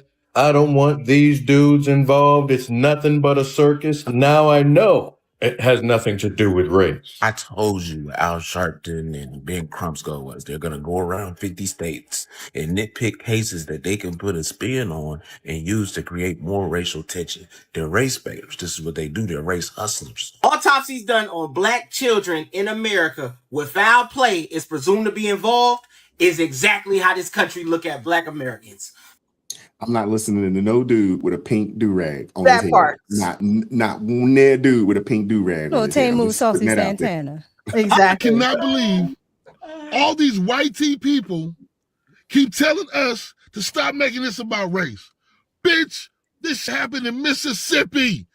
Do y'all not know what the happens in Mississippi to us? He ain't never been to Mississippi before. Exactly. In his life. Can't spell it. It's a fact. Man, y'all getting on my nerves. Your ignorance is so ignorant that it is ignorant. Spell ignorant. Mississippi. This is why it's about race. Hey, Mississippi. Mississippi. M-I, crooked letter, I. Mississippi. You know they had to make up a So song. yes, it's all about race. That's the only way he can spell that. That's the only Correct. Wait, wise. Don't you remember when they taught people on Good Times how to spell it that way? Florida was running around talking about crooked letter, come back, Which crooked letter? Oh my goodness, yo. Oh my God. I didn't even know he was gonna do that. With you, y'all want to come back and call me a racist for calling out your racism. Yeah, whatever. I actually give up. Y'all never cease to amaze me. Never. That's why the president makes money off y'all. He said that y'all were the dumbest demographic on the face of this planet. We're dumb. Dumbest When did he say that? When did he say Let that? me write that down. I need to launched address a that. GoFundMe for in loving memory of Nolan Xavier Wells. They're up to about $650,000 on this GoFundMe. There's a report that Byron Allen, black billionaire, media mogul, has donated $100,000 to the Nolan Wells GoFundMe. This thing, I think, will get to $1 million.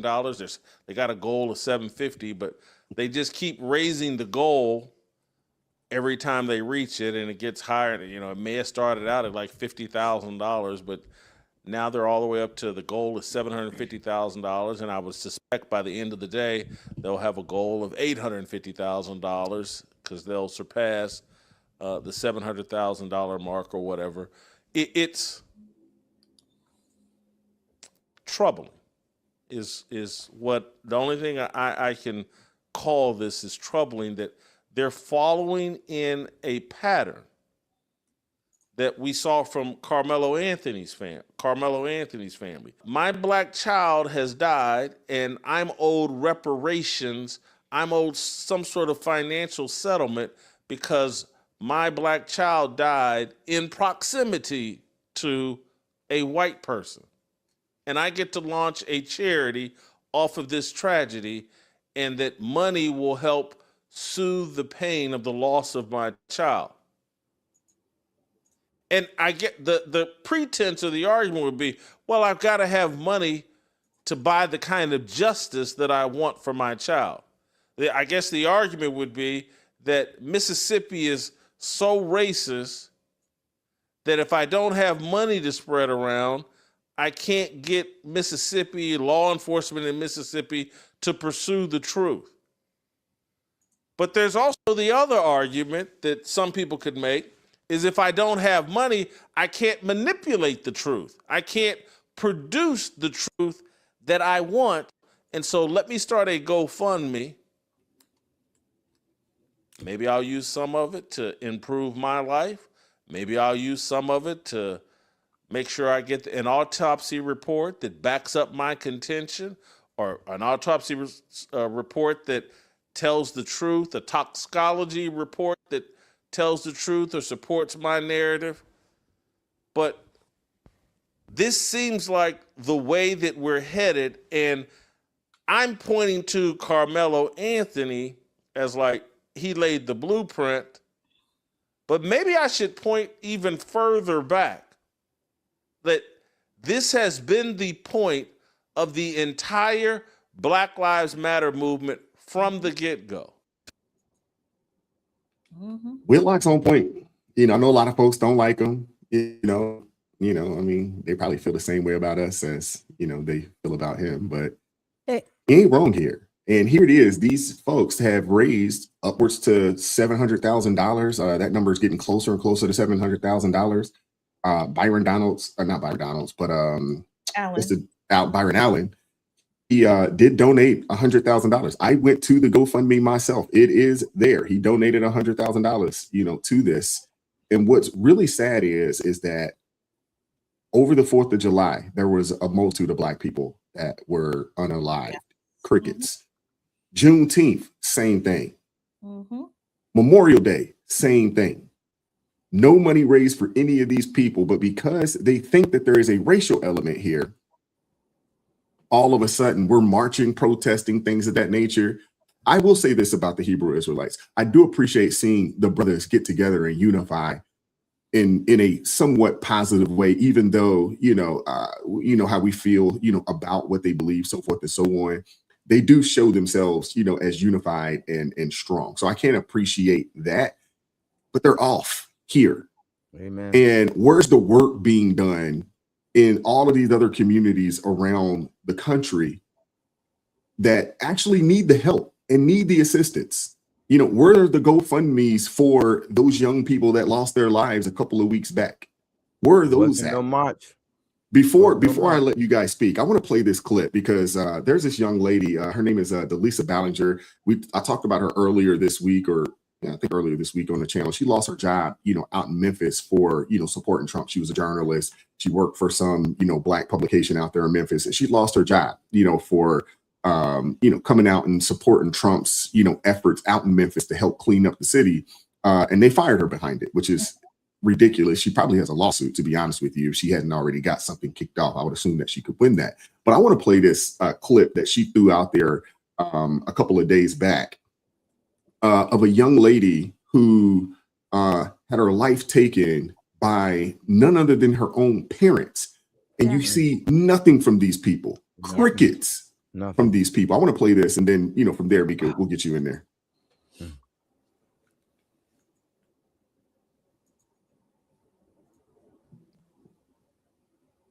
Hey, Black community, especially to you plantation Negroes, we not gonna talk about this story right here. Hey, Black community, especially to you plantation Negroes, we not gonna talk about this story right here. So we're not about to sit up here and have a discussion on why this beautiful Black child was murdered by her own parents. So Javea Harris is a 4-year-old girl that was reported missing by her parents. These two coon buffoons up here. These two fools said they absolutely had no clue where this baby had ran off to. Just to find out that they killed this baby a whole month before they reported her missing.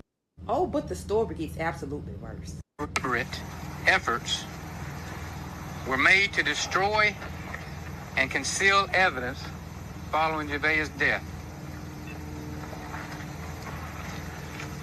Our information reveals the use of corrosive chemicals and other tools that were used to accelerate the destruction of her little body.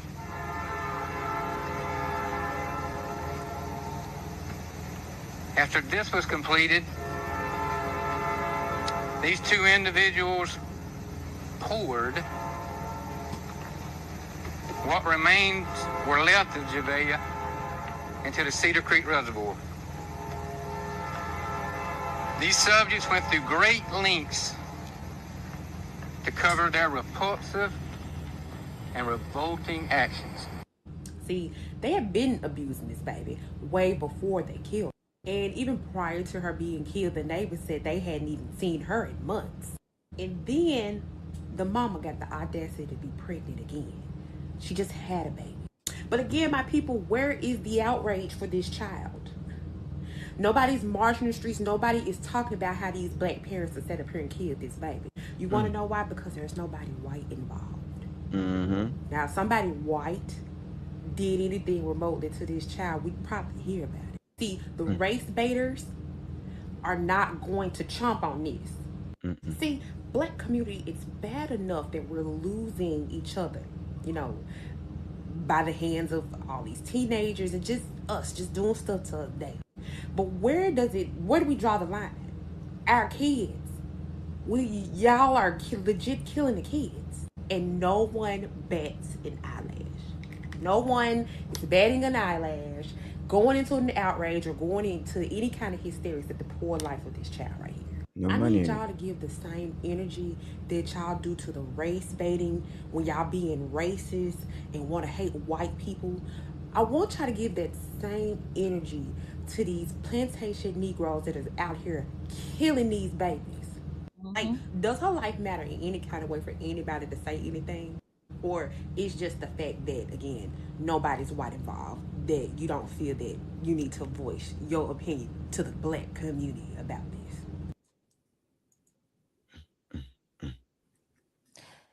Well, unfortunately, somebody needs to let that young lady know that they do not care. All right. And that she's talking white supremacist talking points. All right. That you cannot say that without having that thrown in your face. Right. And they constantly say, you know, well, people don't care about black babies. I'm starting to think black people don't care about black babies, especially black boys. All right. But before I get to the black boy, that 4-year-old little girl, when I heard about that, I just to pour your child's content, like it was just, you know, horrific. And, you know, in DC, you hear a lot of things, and a lot of the times they say, you know, well, that's not a black crime. That's not a black crime. I see a lot of black people nowadays doing crimes that they would classify as white crimes. You know, doing you know, whether it's incest or whether it's, you know, the Jeffrey Dahmer stuff, like all of that type of stuff. I'm seeing it from everybody. So, you know, but they're not going to talk about that because they don't want to, you know, have that be the, you know, face of something that they're doing as well. Right.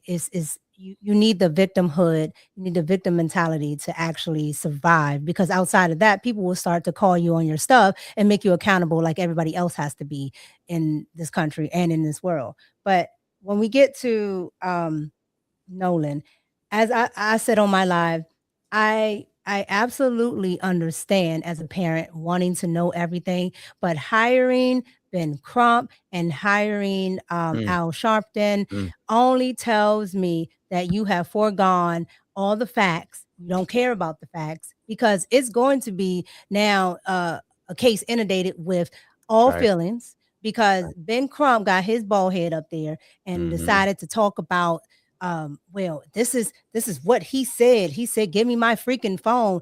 Sir, how did you hear that? At 195, you heard that he said, give me my freaking phone. You were able to point that out. How did you hear that? But the mom let it slide because she got on CBS in another interview, and she said the same thing. You hear him saying, give me my phone. And then she got on there saying things about deleted messages. Well, ma'am, one, why do you still have the phone? And how do you know that there were deleted messages? You have some type of miracle software that usually, investigators have. Like, how do you know all of these things? Because it's telling me that you're assuming and asserting things that that will get the general public on your side, right? And when pressed about them, not in a malicious way, but when pressed about them, she changes her story.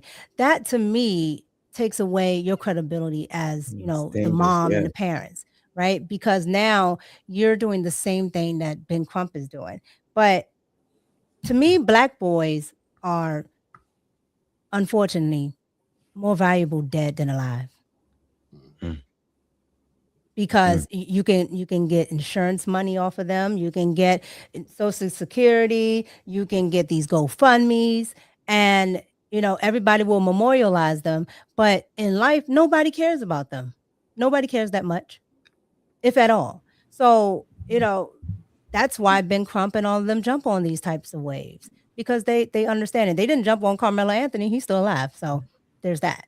And then you got to think about what's going on with the person that said MAGA is a dumb demographic.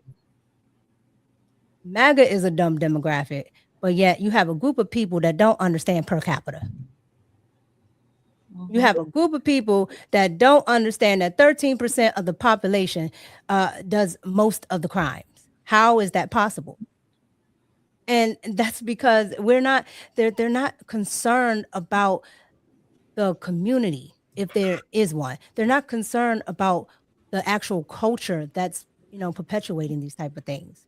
And you would think, with all the I want to be equal, I want equality, that this would be a thing that they would want to have, a Black child around white people with no problems. There's nothing going on, no problems. I mean, what is the problem? And it's because they still want to use the old ways of the South from the 40s, the 50s, the 60s, when that's not going on. A lot of these kids, including the white ones, they like the same things. They like the same ratchet music. They like the same apps. They all do the same things. A lot of these kids are not looking at society like the older generations have looked at them, but the older generations want to keep inserting that. And they want to continue the victim mentality, and the kids are trying to get away from it, but they can't, because their grandparents and their parents won't allow this type of stuff to go away and actually be able to look at what's happening to them now. Who's actually hurting them now? What societies are hurting them? What policies are hurting them? No, we want to talk about 1965. And lastly, the whole phone ordeal and these videos that are being put online. Two friends have come out, and I don't know if you guys saw the Tesla and Figaro interview, okay? Because Tesla and Figaro got up there and acted a whole fool. Jesus. Yeah, acted a whole fool, talking about everything. Yeah. But everybody is saying, things about this phone and using that as a narrative to say, well, these white kids want to conceal stuff, want to hide stuff. He was arguing for his phone. He absolutely wasn't. The Hispanic friend has come out and said that to Good Morning America. And the Black friend has come out and said that it was another kid, which the Hispanic kid admitted that was him arguing on the island. So why do we get to keep repeating these things? Benjamin Crump is posting pictures of things that are outdated, that don't make any sense, that don't go with the story timeline, but he's saying the streets are talking. It's absolutely not about this young man. It's all about continuing a narrative to keep on with the same old victim grift. They're going to keep collecting money. They're going to keep doing these things. It's every summer. It's literally every summer. There's some type of variation of a summer of love. It's starting to be in that boat of fatigue. Yep. And the reason why is because when you get down to it, you won't ever have any actual cases where you can actually claim, that there is, discrimination, like the Black mother that was, unalived by the immigrant down there, I think in South Carolina or North Carolina, right? Or Dakara here in Maryland. Yeah. Those are actual cases that you can actually say that, and they target Black women because they know nobody will say a thing. They're not going to say a peep because the immigrants are the protected class at this point, even if they're criminals. So they target Black people and preferably Black women. So I say all that to say, if Black people don't change their act, nobody is going to care. The Democratic Party has already moved on, and even half of the Black population has moved on from Black people. So this is really about to be a group of people that are going to be in oblivion all by themselves. Yep. Yeah. No, you're absolutely right. I want to play this clip from Teslim real quick, and then Crystal will give you the next word because I do think it's worth. Do you have to, Mr. Wise? Crazy lady. I won't play the whole thing. Right. I won't play the whole thing, but we'll play a little bit of it. And I'm going to speed it up. We got to look into these GLP-1s because they're getting them irritated. They're getting them irritated. We obviously need the autopsy report, that there are real questions about witness accounts. All of that I think is fair game. But let's be precise because a kid is dead here. What's the actual evidence? Not a feeling, not a vibe. What is the evidence that anyone has produced that shows race had anything to do with this? Well, we can talk about the evidence of what's been going on in America the last 400 years. Talk about this case. Talk about this case. Talk about it, but I'm going to talk about it the way I want to talk about it. Now, if you've asked me to come on to be your guest, and I'm going to talk about it the way I want to talk about it, sir. Now, you asked me a question based on what does race have to do with it. We can talk about Fannie Hamer and what she's talked about in Mississippi being a place of oppression. But as we talk about this case and what's important, if you do not want people to speculate, then investigate. The family, I'm not talking about those online, but the family has that questions be answered. And I would like to ask you, do you have a child? I do not have a child. Okay, well, I do. I have a 19-year-old daughter. I also had a cousin who was murdered, who was also a football star, who was murdered at 19. And it took us about a month to find his body. So maybe there's not empathy there from you, sir. I'm not sure. This has nothing to do with the lack of empathy. You're calling for an investigation. And everyone is there anyone who's saying that there shouldn't be an investigation? It actually does, because you're jumping to race when the family. I'm not jumping to race. I didn't hire Ben Crump. I didn't get Reverend Al Sharpton there. Right. Well, the family is actually asking for questions to be answered. The family is actually wanting to know, why did his friends have his keys? The family's actually wanting to know, why did they have his phone? Why did he leave? Why did he say he wanted to stay on the island by himself? These are all justifiable questions. Agreed. And I would have, and maybe if you were a parent, maybe you could empathize with wanting to know exactly. You keep accusing someone of not showing empathy when I'm simply saying, have you seen even any evidence that suggests the police aren't doing an investigation? I get that there is questions to be answered, right? I mean, that's what they're doing. There hasn't been an investigation. And just a moment ago, there hasn't been an investigation? Just a moment ago, it has not been a thorough investigation. Just a moment ago, when Mr. Thrasher was on and he made the point to say that he went in the water and never came back, you didn't question him one time, sir, and ask he's not him, part of the investigation. But you didn't question him one time and ask him, how does he know that he went in the water? So there's a lot of misconception. That's the whole point in having an investigation. And what Attorney Crump is having an investigation, though, correct? And what that's exactly it. An independent investigation. An independent investigation in addition to what Mississippi has done or not done. And why would you or anybody else have an issue with a family wanting to have an independent investigation? I don't. I have an issue with people who are maybe paying too close attention to the race element here before they have any of those details and setting up a narrative that is setting up that family to maybe not accept what actually happened. Again, I have no idea what happened. I'd like to actually wait at least in. Okay, that's enough of that. But how she go to immediate 400 years of come on, man. Fannie Lou Hamer. I'm ready now. Proverbs 18:13 says, spouting off before listening to the facts is both shameful and foolish. Proverbs 18:17 says, the first to speak in court sounds right until the cross-examination begins. Let me explain something to you real quick here. The dumbest demographic are people like her. You want to talk about who's the dumbest demographic? People like her and the race baiters. That is the dumbest demographic that is out right now, okay? Because they are bleeding their pockets dry right now for a race case that they believe that this is race. No facts have proven that it's race. No facts. People say, well, why would he have his keys? Why would he leave his phone? Let's start off with this. We're going to an island where there's water. First of all, I'm taking my car, I'm leaving the keys at your house. because I'm not losing my keys in the water while we're out on the beach. I'm not doing that. So that's the first thing. Second thing, okay, we parked the boat. We have the boat here. I'm going to be going in and out the water. I'm not going to put my phone in my pocket so that it can get destroyed. I'm going to leave my phone on the boat. So it's good. It's good. That's common sense. But as my dear brother Spacer said, common sense is subjective to these people. Okay, we don't know how people think. I want to go with what my dear sister Mika was talking about, because it's interesting. It's not about race. It's about Democrat. That's what people fail to realize. Because as we pointed out, Dakara Thompson, Larissa Sherelle Thompson, Callie Toller, these are all people who lost their lives at the hands of illegal immigrants. I never saw Ben Crump.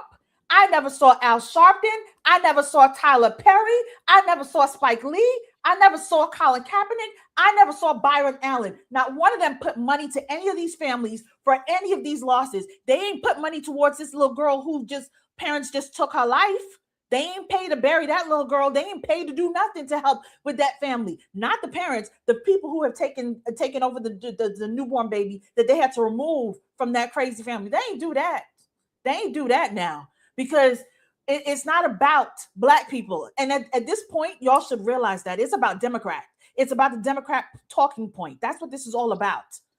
They didn't stop to say, let me bury the young black boys who have lost their lives in Chicago, in Tennessee, in Baltimore, in Atlanta, in South Carolina, in North. They ain't say, let's bury none of them. Let's pay for that. They ain't do that. They don't care.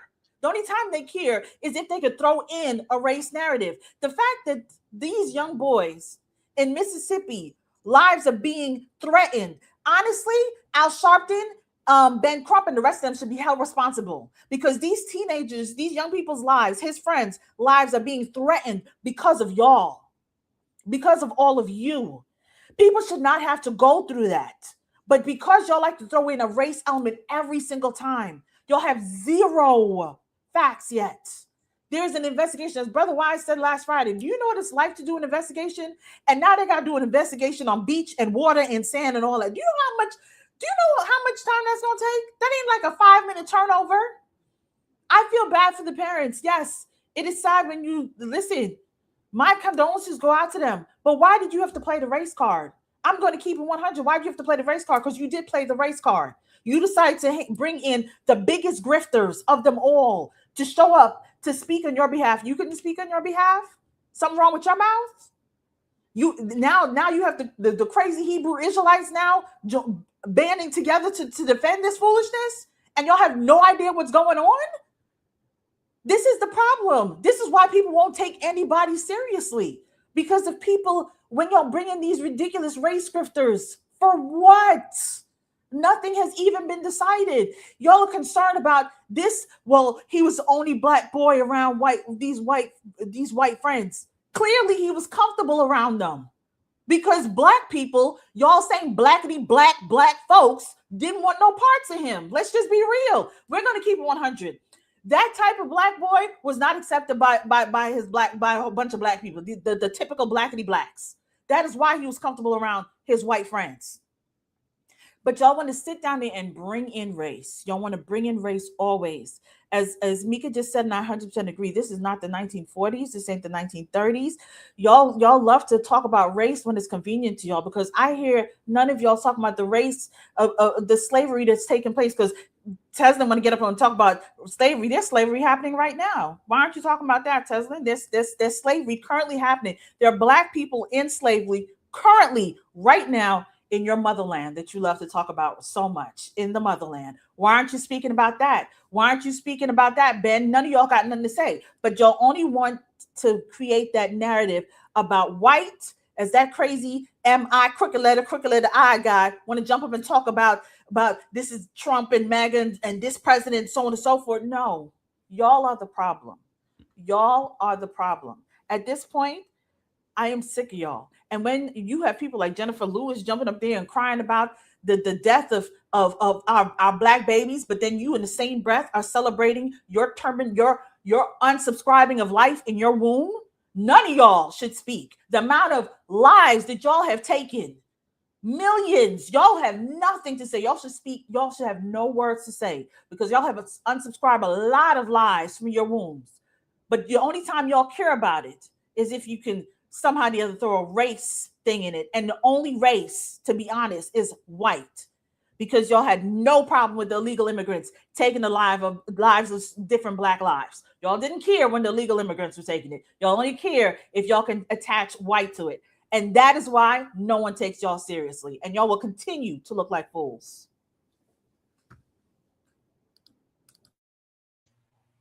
Totally agree. But you know, they're gonna say it's white supremacist talking points. Yeah, true. Go ahead, Mr. Dale. Hey, listen. My concern again is that we have got to stop letting these race baiters get away with their race baiting.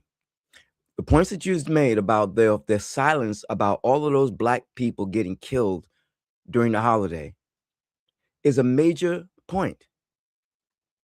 The point that you make about that young child that was killed by her parents is a major point.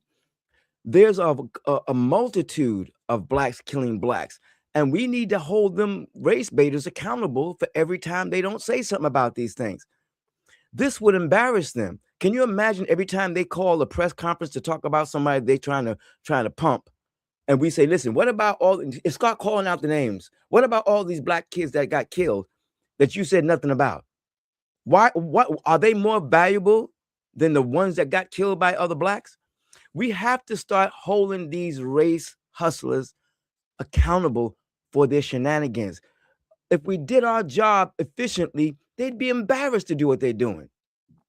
But they get away with it. They get away with it. And this is what thing that bothers me. This brother Nolan, man, he had, obviously, as you said, he was comfortable with his white friends. And he was not the only Black there. No. I'm gonna say it again. He was not the only Black there. You had other Black friends who said, listen, that wasn't him that was complaining. That, you see, there one Black guy that wasn't even interviewed by the investigation. One of his closest friends. The point is that we have to let the investigation take its place. But to let them race baiters get away with tacking race onto this at the front, they need to be slapped down. And I think it's unfortunate because this is gonna always happen. We have so much data to prove that they are race baiters because all of the Black people that got killed that they said nothing about, if we just kept that before them, it would embarrass them. We don't do an efficient job. I just don't think a sufficient job has been done to keep that before their face. Every time they open their mouth, call the names out that they didn't jump up for. Make them embarrassed. But what you say, Crystal? Make shaming great again? Yeah. Make shaming great again. Shame these hustlers every time they open their mouth with what they didn't protest about. I'm done. Well, I don't think people really understand an investigation. If the police thought this was actually a homicide, his family wouldn't have that cell phone. They would be doing forensics on the cell phone. They would be, doing a forensic check on the cell phone. If they actually thought it was something other than, maybe an accidental drowning or something along those lines, his family wouldn't have that phone. And I think they have more of an understanding as to what went on than they're letting on, to be honest with you. And the fact that his father has come out and said, hey, he doesn't think this is about race. These are kids that have been rocking with each other for a very long time. Thank you. The moms know each other. The moms, yes. They go back to high school. The moms do, or maybe middle school, as far as I know. They've been friends for a long time. So these kids have obviously known each other for a very long time. And why, if I could just bring this in, if they are so concerned, right? Because depending on who you're talking to, race can be flip flop. We all know that with Kamala, right? So when you look at this, the mom is not a Black woman. No, she's Filipino. Filipino. Mm-hmm. So I'm looking at it like they're used to being in a mixed community. Mm-hmm. Yes. So what is the problem now? Even if one of those white kids were involved with some kind of interference activity, it wouldn't make it a race thing. Because they, like I said, see, the point is that you gotta stop. We gotta stop letting them get away with this kind of stuff, because this is serious mess that's corrupting people's mind, and other Black people are reacting to it with hostility. Yes. Because of stupidness. Well, it's because of people like this. I want to play this this clip here. Let me see if I can find it real quick. Hold up. Because you got race hustlers out there that, you know, for the likes, clicks, and follows, they are going to, you know, continue to, you know, spout this foolishness. Give me a second here. All right, here we go. It's your boy. This is Mika's guy, Willie D. Hey, if Willie D's on the case, you can almost count that. Yeah, he's loud and wrong. He's the short bus whisperer. Thing right here going on, fam. The daddy went to one of the dude's house, the one that's who goes by Jax. Jax is his middle name.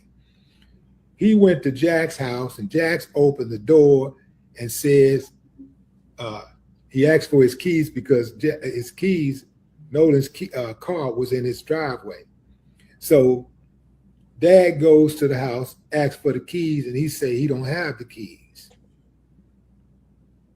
Dad takes off and walking away, and he's walking away with some other friends of Nolan's. And one of the friends, the real friends, they're really upset. And they want something to be done because they're suspicious. They know they did something to that boy. So one of them turns around, go back to the house and say, "Nah, man, you know, he knows something." It just makes you wonder, like, what? He didn't even say that. You know what I'm saying? First off, he ain't really say a whole lot of anything, but they be making up stuff. That's why, you know, and shout out to the brother Blanche. You know, he always like, yeah, Black people be lying. You know what I'm saying? They making up stuff. Out the Blanche, man. His real friend You know got mad. Like, went back, man. Yeah. Just be No, they lying. made a call. Wise. The boy said, supposedly, this is what the parents are saying. The boy said, "I don't have the keys." He called another friend, and she said, "Oh, I left them up on the top of the dresser on top of your because Xbox." She knew where they were. Where did he get to going down the street and we was walking? And it was like, look, we know they know. I can't stand that man. Come on, Mika, you know how they do the story. They be like, "Let me tell you what happened," because you know what happened. What happened, dog? Here's what really happened. All right, so boom. Yeah, exactly. You know what's really crazy? You know what's really crazy is that you have people listening to these TikTok reporters. And I overheard someone the other day, and they were talking about this situation, and they were saying that some lady was talking to the ancestors, and she said the spirits told her that there is something nefarious going on. I said, "You got to be kidding me!" The spirits say, and Benjamin Crump reposted the crystal woman, the woman with the crystals, because she was the one that put that whole little theory out there with the picture, and then somebody else picked up on the story. And I'm telling you, Benjamin, I would expect it from the Peanut Gallery, okay? Because they just want to make content. That's fine. I don't expect that from Benjamin Crump. He's on his thing talking about the streets is talking. Child. Go ahead, all the way. I couldn't believe it. I was like, wait, so now we're listening to people who are quote unquote talking to the ancestors and speaking to spirits? Like, that's what we doing now? Like, oh my goodness. The ancestors don't like none of these people. I can tell you that right now. I'm telling you right now. Pen over their grave. Go ahead, Spaces. There's so many things we could all say about this, right? So, but you know, limited time, got to cut it at some point. So, I guess I'll start with the whole idea of them hiring Ben Crump, right? So, we actually talked about this on my show yesterday, and one of my co-hosts, Jay Everyday, he said, some people use Ben Crump as an attorney because he's not a criminal attorney. Right. He is. I just looked it up 1 second. He's a civil rights and personal injury attorney. Which at that case, I'm like, okay, if you think, cool. If y'all think he's the best option, cool. Me personally, I'll be looking at criminal charges. I wouldn't be looking at, you know, civil rights and personal injury issues, whatever the case. If that's what you think, if that's what y'all think is right, whatever. But Taslim Figueroa, I've seen her on far too many interviews, and it's every single time, loud and wrong. Yeah, strong, loud and wrong every time, and rude. Oh, yeah, very rude. I watched her a few times on the Breakfast Club, and every single time she's just that person that tries to get people to believe that she's right because she's constantly being belligerent and just constantly interrupting and being rude, and in this case with this video, disrespectful. Yes. It's like, you asked me a question, but I'm going to answer it how I want to answer it. That's how do you even have conversation like that? You can't have conversations with people like that. If I ask you how your car is driving, don't start telling me how your dog broke his leg. Like, I don't care. I mean, I'm not gonna say I don't care about that, but why can't people just have the conversation? I ask this all the time. Why can't people just have the conversation? Why can't you just answer his question? Because even with the Carmelo Anthony case, from the beginning, I was saying these are two 17-year-old boys. Look at it as two 17-year-old boys. Just look at it that way, because there's far too many people trying to make this into a race thing, which is always distracting, which causes a whole lot of misinformation and a whole lot of wrongful, unnecessary conversation to happen. That's right. Yeah. And people like Taslim Figueroa, I promise you, are the perfect example as to what I just made up, professional N-words. Because this behavior is ridiculous and unacceptable for the betterment of the conversation, right? So people like Taslim Figueroa are the reason why Carmelo Anthony thought he had a case. Yeah, absolutely. And why he didn't take that plea deal when he had a chance. That's right. I'm saying it's like if he would have just did the plea deal, just went along, just pleaded guilty, whatever the case, don't try to fight against it from the start, you probably wouldn't have been in there for 35 years. That's right. I said it. You know, so I'm just saying it. And then, you know, man, as far as them hiring, as far as Tyler Perry and Grandstand, Allen, I'm iffy about that, right? I'm iffy about that because in one hand, it's like Tyler Perry is just paying for the funeral costs. Is that so bad? And then Byron Allen, he's did the 100,000 to the GoFundMe. Is that really so bad? Yes and no. It's bad when they don't do it for other people who are killed by other Black people. Clearly, and Spaces, it's not bad, except they're raising hundreds of thousands of dollars for funeral expenses and things like that. So what is this? What's $100,000 for? Yeah. If Tyler's covering that, if Colin is covering the independent investigation, if Spike Lee is paying for something else, if all these other people are paying, why in the world do you still have a GoFundMe up? It's to cover Ben Crump's fee. There you go. There you go. Well, and you know, to make sure that they can fatten the pockets of all these quote unquote independent investigators and all this other kind of stuff. They just put money in folks' pockets. But this is also another case against reparations. Don't tell me Black folks ain't got no money when y'all think something happened that's quote unquote racist, and y'all can mess around and raise and GoFundMe $1 million. But you got young folks out here with business ideas that don't need but $10,000 or $15,000, and y'all ain't got nothing for them. I'm saying the glaring elephant in the room, though, is that they don't do this for other Black people that get killed by other Black people. So shit, big bang bang by other Black people. And I mean, there's so many of them that it's ridiculous. This is just ridiculous. You wait for the special case where they start grandstanding. We got to stop letting them do that. You stop grandstanding. All these people out here that are losing their lives, and you haven't done a thing for them. You haven't done. Stop it. Just stop it. Yes. Was there for the young lady that lost her life, you know, from her friends, you know, out there in Mexico, they got beat up? Did they raise $1 million for her? They didn't raise. No. Stop the stupid. That's right. Didn't raise a thing. Nope. Not even the lady that they keep bringing up, the Black lady that was at the white friends' sleepover slumber party. Yeah. They didn't raise anything for her. They keep bringing her up, but you didn't raise anything to get an investigator or anything. You didn't do anything for that. And then they like to bring up what's the young lady's name? Kanika Jenkins. Yeah. You didn't do anything with that either. So it tells me that they only pay attention to what being them attention and publicity. That's it. No, they only pay attention to what they're being told to pay attention to, just like any other time. They only vote for who they're told to vote for. They only clap for who they're told to clap for, and they only give credence to Black people or Black excellence when it's told that it's Black excellence. Yeah, absolutely. No, you're absolutely right. I mean, this is once again Booker T. Washington. There you go. For the W once again. Yep. We got to keep saying this. We probably have spoken this quote on this channel more than a little bit. He's probably the most highly quoted person on this channel.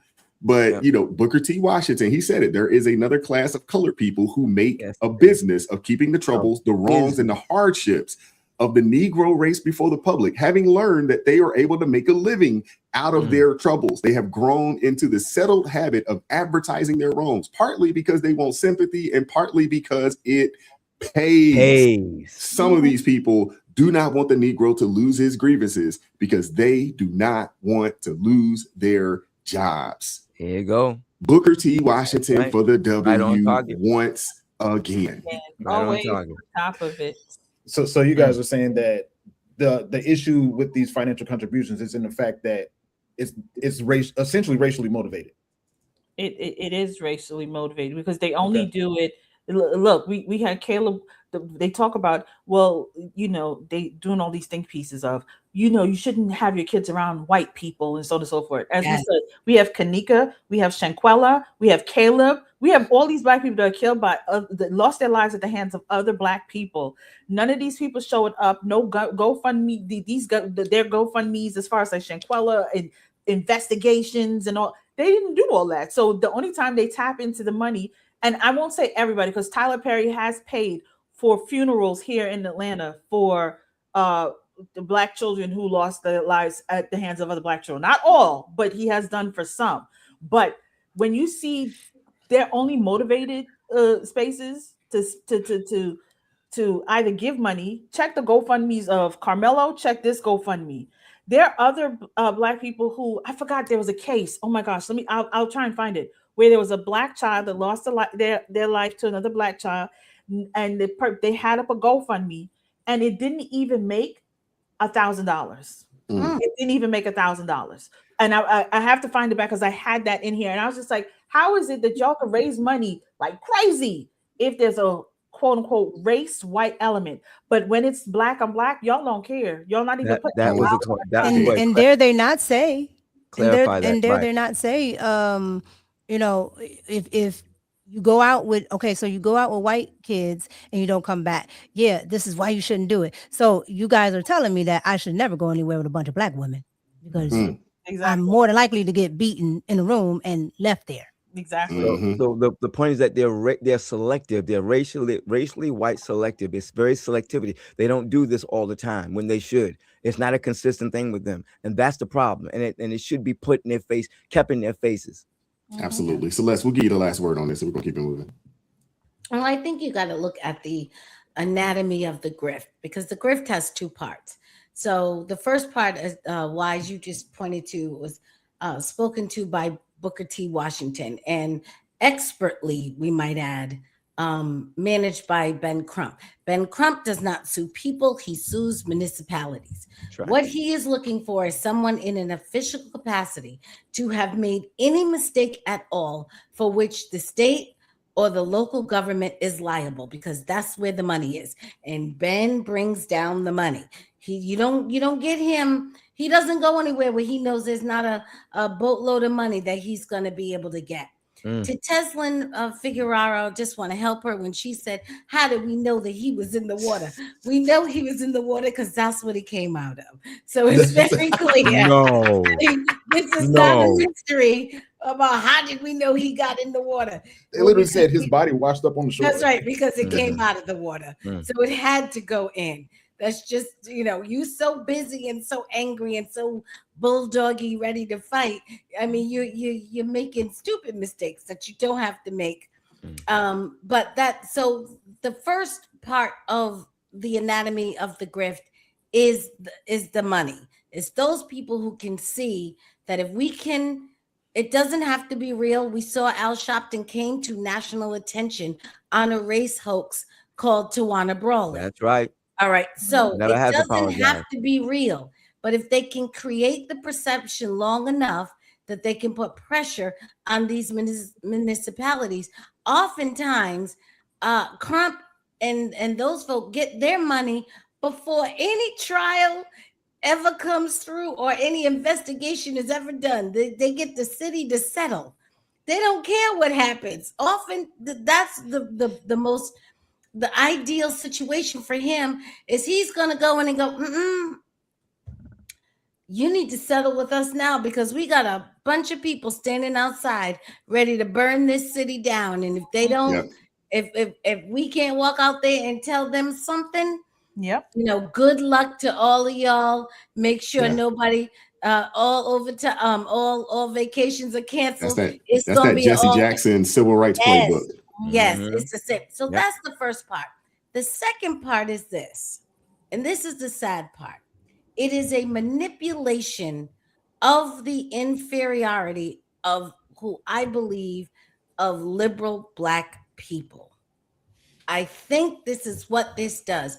They are so desirous to have a reason to justify their failures. And these are sometimes very accomplished people, but in their mind, they feel failure in comparison to whites. And they need a reason to satisfy that.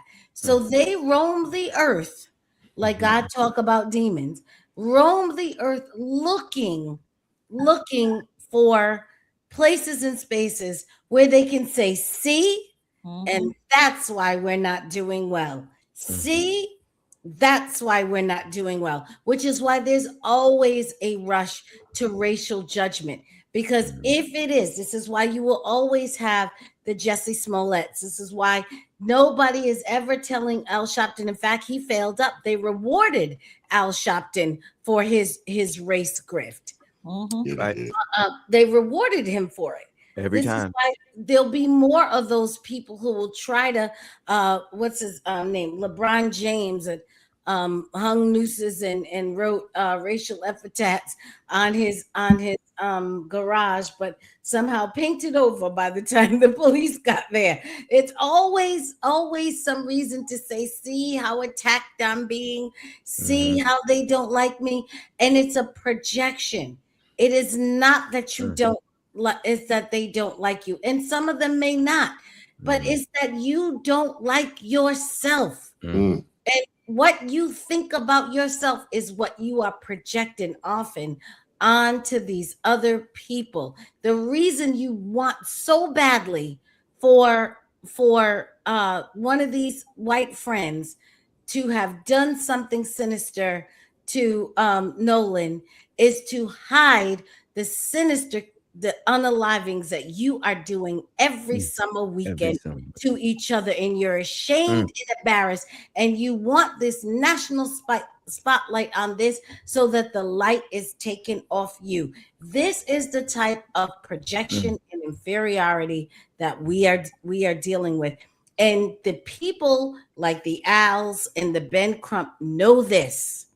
And that's why they create these movie theater events for these people so that they can have a moment of relief where they can have some relief from their self-hate and say, see, no, that's them who hate me, not me who hates myself. And they create that, and who benefits from this is and we see this, if they can gin this up once again right before the midterms, I'm telling you, they need an event. Go back, what was it, 2018, to when the Democrats were reduced. They didn't have any event. They had to send bombs that would not detonate to them. Yes. So we don't know if they can't get this going. I don't know what they'll do. They'll be parachuting. I don't know what they're going to do. It's not going to work. Every midterm, they have to have an event.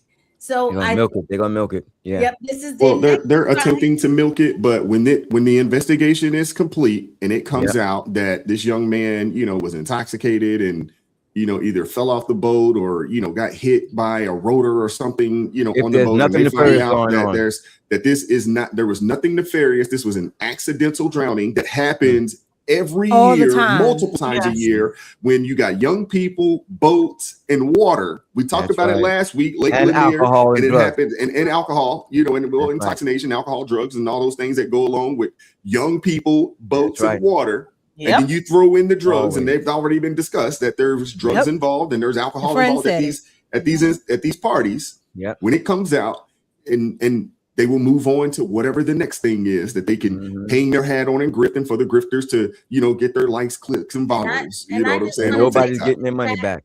I want to say to the chat, if you want to know what I'm doing in the face of all of this, I'm going to see if there's a line dance to that M-I crooked letter I. I will video myself doing it. And you all this is how I'm handling it, okay? I'm going to make sure I'm on top of the spelling of Mississippi. I want him to tell me which crooked letter he's talking about.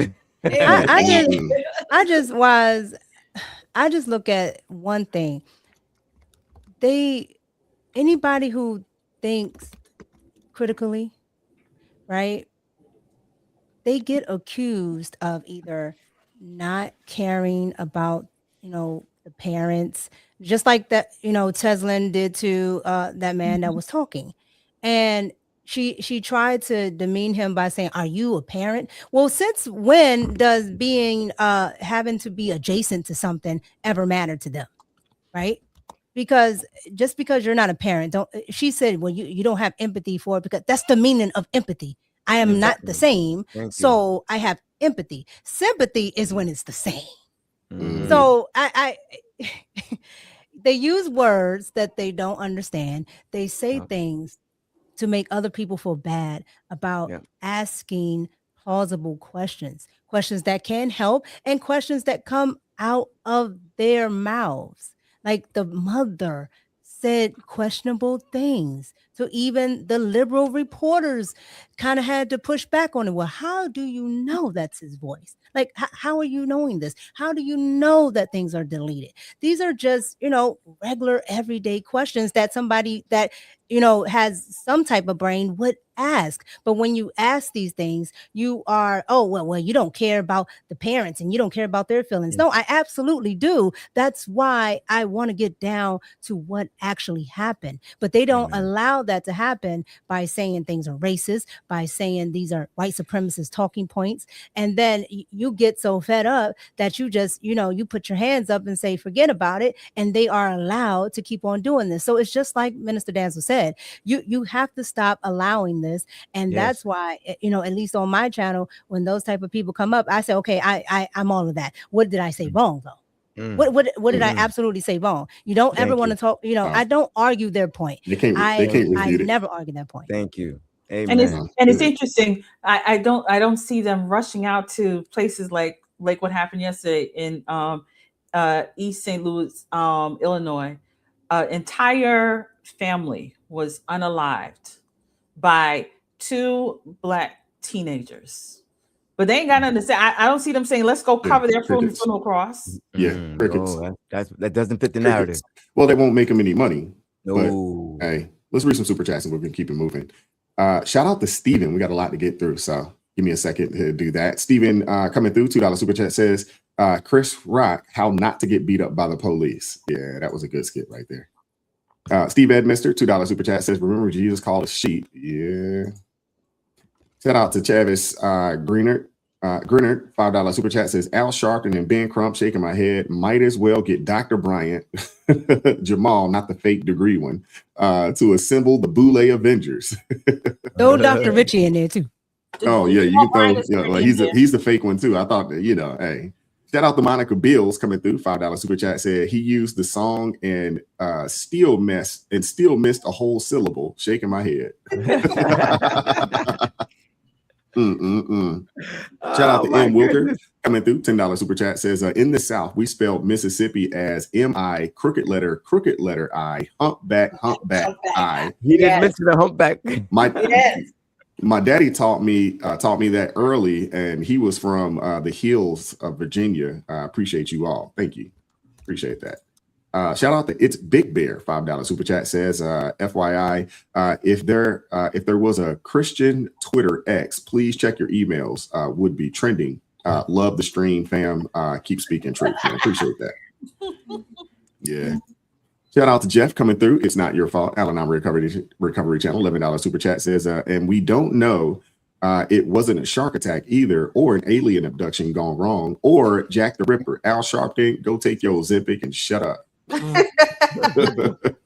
Shout out to Karen Elliott, $2 super chat says, how much would they raise if it was a scholarship? Zero. Exactly. Uncle Darnell, $5 super chat. Proverbs 12:10. A righteous man knows the value of the life of his animal, but even the compassion of the wicked is cruel. Uncle Darnell always coming through with that scripture. I love it. Shout out to Cap America, $10 super chat says, I keep getting more and more daily confirmation that since She-Hulk season 2 got canceled, these independent, entitled, selfish, liberal women feel it's their right to make season 2 in real life. Goodness gracious. She-Hulk. Shout out to LJ coming through, been a member for 13 months. Shout out to my sister LJ. Says these people are sick. This race mess is about to come to a tragic conclusion. People are exhausted with this race hustling. Oh yeah, I'm exhausted with it, to be honest with you. Shout out to Captain Caveman, Crystal's Caveman in the building. $5 super chat says, good morning, panel. Entered late, pay Celeste. I'm poor. Of course, I believe that young man was hanging out with hateful people comfortably. Yeah. Shout out to Captain Caveman coming through. $5 super chat says, what about the black terrorist that sprayed that the young lady in her car in Florida? Ben Crump need to be there getting an independent investigation. Silence. Don't talk about that. Yeah, Come on, you can't say nothing about that. Shout out to Captain Caveman, $5 super chat says, black community, black committing these acts against other blacks are racist. I call them terrorists. Shaking my head. Sorry for the spelling. Only way to get through super chats. All good. Shout out to Deb Rock. Race hustlers have undone all the work of Frederick Douglass, Booker T, and MLK. It's all Obama's fault. Honestly, I'm gonna take MLK off of that list. I don't think you should put MLK in the same sentence as Frederick Douglass and Booker T. Washington. No, sir. But you know, and they don't like Malcolm at all. You notice no, they don't like Malcolm. I would throw Malcolm in there over MLK, to be honest with you. Seriously. Absolutely. Shout out to Jeff. It's not your fault. Al-Anon Recovery Channel, $11 super chat says, here are all the facts of the case as of today. Nolan Wells is deceased. Thank you for your time. Yes. Very true. Exactly. Exactly. Well, hey, shout out, you know, as per the crystals and soothsayers on daggone TikTok, you know, they talking to the ancestors and I blame that on Montel Williams. You know, I just don't understand what's going on with these folks, man, with this, you know, with this witchcraft stuff that's going on these days, man. Montel had Sylvia Brown on for a whole decade. No, but I'm saying I blame it now on Miss Candace Owens. And bringing on that witch on her show, talking about we both dreamt Charlie and Charlie came and spoke to us. Both of them said it. It was like, okay. I'm just saying. Well, let me There's say a number of them out there talking that Willie D was briefed. Okay, it's a man named Jax. That's his middle name. He was briefed. Now we got to blame this on Cleo. Now, Sister Cleo. That's right. Miss Cleo. That's right. She started that mess. Shout out to Eric Plummer, Baltimore in the building. Hey, Eric, get your folks over at that Jersey Mike's, man. Get your people over there, bro. Shout out to him with the $2 super chat. Says, Crystal, were you in a Neo video? No. You will never know. I'm never going to tell y'all. Y'all are never going to find these things. I think somebody. Shout out to Miss Tate coming through. $2 super chat says, Willie D twisted into a pretzel pushing conspiracy. Yeah, that's pretty much all he does. Shout out to Uncle Darnell coming through. $20 super chat says, Proverb says, one who gives an answer before he hears, it is foolishness and shame to him. Crystal definitely quoted that. Yep. James chapter 1:19. You know this, my beloved brothers and sisters. Now everyone must be quick to hear, slow to speak, and slow to anger. These people definitely need to hear that, James, man. They need the entire book of James thrown at them. Seriously. Yes. High Bible. Seriously. Shout out. I'm there with you, but hey, we spoon feed them. They ain't gonna read too much. So let's give them that short book of James. It covers a lot. Proverbs. You want a book? Get Proverbs. Well, Proverbs too. Absolutely. Shout out to Captain Caveman coming through. $2 super chat. Bushwick Bill business partner. That's correct. Yes. Hold on. Shout out to Karen Elliott coming through. $5 super chat says in real life investigations take lingering than a 1 hour True Crime podcast or episode of CSI Miami. People don't know it can take 6 weeks for a DNA test. Everybody's looking for these answers. These expedited answers, but they talk about the family. TikTok. And they're like, well, the father went out there on Sunday. Well, if he drowned, buoyancy would say that's why he popped up the next day. Exactly. Yeah. So he wouldn't have saw him unless he's going swimming and deep diving. Like, I don't understand that. That's because everybody, I'm gonna tell you right now, everybody's name is Sherlock Holmes or they got a part in CSI or NCIS or one of these shows, because I promise you, they know everything and they expect it to be wrapped up. Because I heard the parents saying, we haven't heard anything from the investigators yet.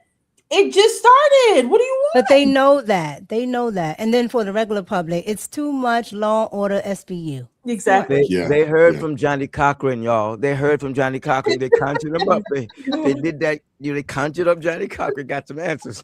If the boat don't fit, you must have quit.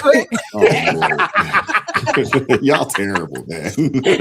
Y'all terrible.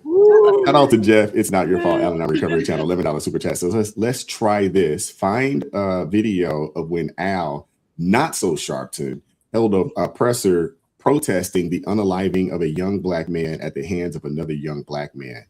Good luck with that. Good luck with that. You won't find it. Shout out to Smetty coming through. $5 super chat says, this screams, I'm really not broke while crying. I'm broke. Let that young man rest in peace. That part. Because everybody seems to find money when they need to find money in this broken economy that we all live in. Apparently. You ain't lying. Shout out to Captain Caveman. $5 super chat says, I'm more concerned with grace, not race. I guess that makes me a messy racist. Hi, Mickey. He asked for it, so we're gonna give him a little bit of shine today. QS Food Review says, man, we are lost if this panel's the future of black folks. Prepare for extinction. I really find that weird that you can watch all of these crazy videos on TikTok, you can see all of this foolishness, and you are saying that we would be the cause of the extinction. Are you serious? Please join us Thursday. Please. You're more than welcome to pull up. We do a call-in show on Thursdays. You're more than welcome to pull up. Explain yourself. Here we go, Minister. Explain yourself. Here we go. Everyone that is watching the show and watching the replay, this is what you call the problem. Right here. That statement. This is the destruction of the black community. Right here.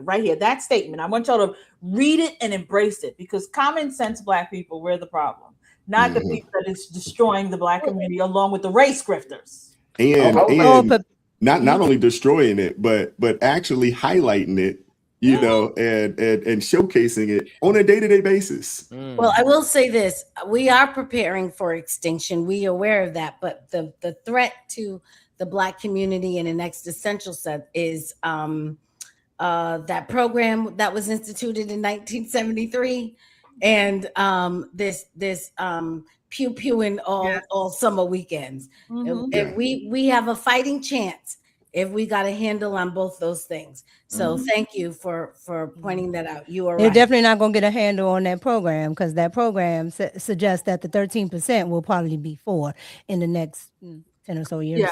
Juneteenth weekend, 13 in Chicago, where I'm from. 13 people shot. And that was just Chicago. That didn't include Memphis. That didn't include Atlanta. Atlanta. It didn't include Baltimore, DC. It didn't include. I mean, that number is probably, if you look at it across the country, that number is probably over 100. Yeah. 2 gunmen, 113 rounds shot. Yeah. But Q's Food, you are more than welcome to come up here. Please, We would love to have a please join conversation us. with you on Thursday. Yeah, please. Thursday. Explain Pull up. yourself. Please explain yourself. I got to hear your wisdom. Got to hear that wisdom. You know what wisdom is? That's the wisdom that's associated with the Hebrew Israelites. That's that same wisdom. Shout out to oh, go ahead, Celeste. I'm sorry. I was just gonna say I got a bullhorn, you know. Hey. Hey, If that's what we doing, then let's yeah, we can go for it. Shout out to Sarah Marissa Davis joining the ARP family. Appreciate you, sister. Thank you very much. Amen. We appreciate Wow. the support. Shout out to Chavis Greener coming through. $2 super chat says, I'm surprised LaJoy James, aka LeBron Reed, is quiet. Hey, he worried, he's focusing on getting that last contract, that last NBA contract. He ain't worried about y'all. No. He is not worried about what's going on in the hood. He focused on getting that last bag. He's talking about the lady that already Joyless have all Reed. the rings. Oh, he's talking about Joyless Reed. he's talking about Joyless. Oh, well, she also I focused saw on her LeBron next at Donald Trump wig. You know what I'm saying? So she ain't got time for this. She ain't got time for this. I saw LeBron at Jay-Z's. Jay-Z had a party or something recently. He was out there. Him and Brooklyn him and Hakeem. him and Timu Obama. Timu Obama. Shout out to Captain Caveman, $5 super chat says Milk Dud Crump and Albert Ozempic Sharpton steady on the case of opportunity. Oh yeah. Oh yeah. Had some milk, dude. Thank you, Jeff, coming through. It's not your fault. Al Anon Recovery Channel, $11 super chat says Crystal. It's because not all Black lives matter unless they can raise cash and glory from it. They don't care. No, you're right. I like that. That's true. And Jeff, once again, it's not your fault. Al Anon Recovery Channel, $11 super chat says, remember the press conference Al Sharpton had apologizing about Tawana Brawley? Yeah. Oh, he actually Me apologized? either. No. He's being facetious. Okay. That No, didn't and happen. New York media never made him. And they never forced him to Never apologize. forced it. Never They did. Not let one it person. just wash away. And as many cameras have been in his face, not one time did they ever say, "Hey, you know you were wrong about this, the Tawana Brawley." Nope. Shout out to Captain Caveman, $5 super chat says, message they're sending: if you're a victim by one person, you get a check, but if you are a Black person, you get a bill. No, that's right. Yep. Yeah. Shout out to Spaces, $5 super chat says, I hope Mika has stock in whatever company that owns C4 because she's sipping on one every time she's on the stream. Yeah, I gotta find out that one, but I do have stock in the Celsius one. Okay. I gotta get on C4. You're right. Yeah, if you're gonna drink it, you better get on it. Might as well. You give them free promotion. Free promo. Shout out to Captain Caveman, $2 super chat says, if Trump wasn't president, this would have never happened. That is so true. Yeah, you got to blame him. He got to be in there somewhere. It's You know Trump's that. fault, huh? It's Trump's fault, Be huh? in there That sounds somewhere. like Randy It's his Johnson. fault. That's right. That's what the problem is. Because we could have had Kamala, but y'all wanted Trump. Trump's wearing Black people to water. That's what it is. Shout out to Diamond Dave coming through with the $5 super chat says, y'all been dropping good points, but did you guys check your emails? I told you we are standing guard. We are After the standing show. guard. After the show. Oh Lord. Appreciate you, Diamond Dave. Hey, Spaces, is Diamond Dave on the show on the Noki with you? He's in the chat. Oh, he's in the chat. Oh, I thought he was one of the folks on the show. Oh, one of the guys. panelists? Okay. No. Yeah, okay. Shout out to Travis coming through with the $2 super chat says Crystal is a queen, had to sub. All right now, Travis. Be on the lookout for ARP finds love. No, what we call it, righteous. You can't find nobody. I don't know. What was the name? What was the name? Righteous Connection, she said. Righteous Connections. Is that what it was? Yeah, yeah. Be on the lookout. They all in this chat, child. Be on the lookout. We got like 3 ladies in here that they trying to find a husband. Yes. Deb Longo. Wow. She put everybody's name that wants to be on. That wants to be on it at a point in time. I don't know how we gonna do this. I don't know how we gonna do this, but I guess if tonight's conversation can do it, wise, you can do it. Yeah. The stupidity that be over there. Oh Lord, yeah. Shout out to Captain Caveman, $5 super chat says QS Food Review sent that comment with the bathtub collard greens plate pic. Dang it. Oh. Oh man. I thought it was just me that noticed that. Man. I looked at it. I said, I ain't gonna say nothing. Oh I love it. man. Thank you, The Captain. bathtub You are collard messy. greens. Yes, Oh messy. I love it. man. I love it. Welcome. Welcome to the messy crew. I love it. Yes. Wow. Oh man, the bathtub collard greens. Come on. See, hey, you gonna have an old boy wanting to fight up in here, man. Come on, man. We peaceful over here. We peaceful. I come in peace. I don't want no smoke, man. You see me out in town, just keep it moving. I don't want no smoke. Oh man, that's crazy. That is crazy. The bathtub collard greens. But Cap Caveman, he can hold his own, man. He one of them New Yorkers that, they don't lift weights, they just do pull-ups and dips, at the park. With Timberlands on. Yeah, Like, that's extra weight. with Timbs and sweatpants jean on, shorts. you know what I'm saying? That's right. Jean shorts and the beater. Tim's with the tongue flipped down and the white. He got 3 pair of white socks on, scrunched down. They always the long socks. Woo. He's like, I don't lift, man, but I can do the heck out some pull-ups. You know what I'm saying? They doing pull-ups on daggone light post out there, man. Just out of nowhere. Body weight is the best. That is the best workouts, though. Yo, you're right. You're right. That's why I said you gotta have Tim's on, because that's extra weight. That's extra weight. That's that extra weight. You know them things 25 pounds. You know what I'm You saying? know it is. You gotta be able to pick up your feet. Yeah, you You can't drag. Seriously, you can't drag your feet no Tim's now. Right. Look at Captain K, man. He like facts.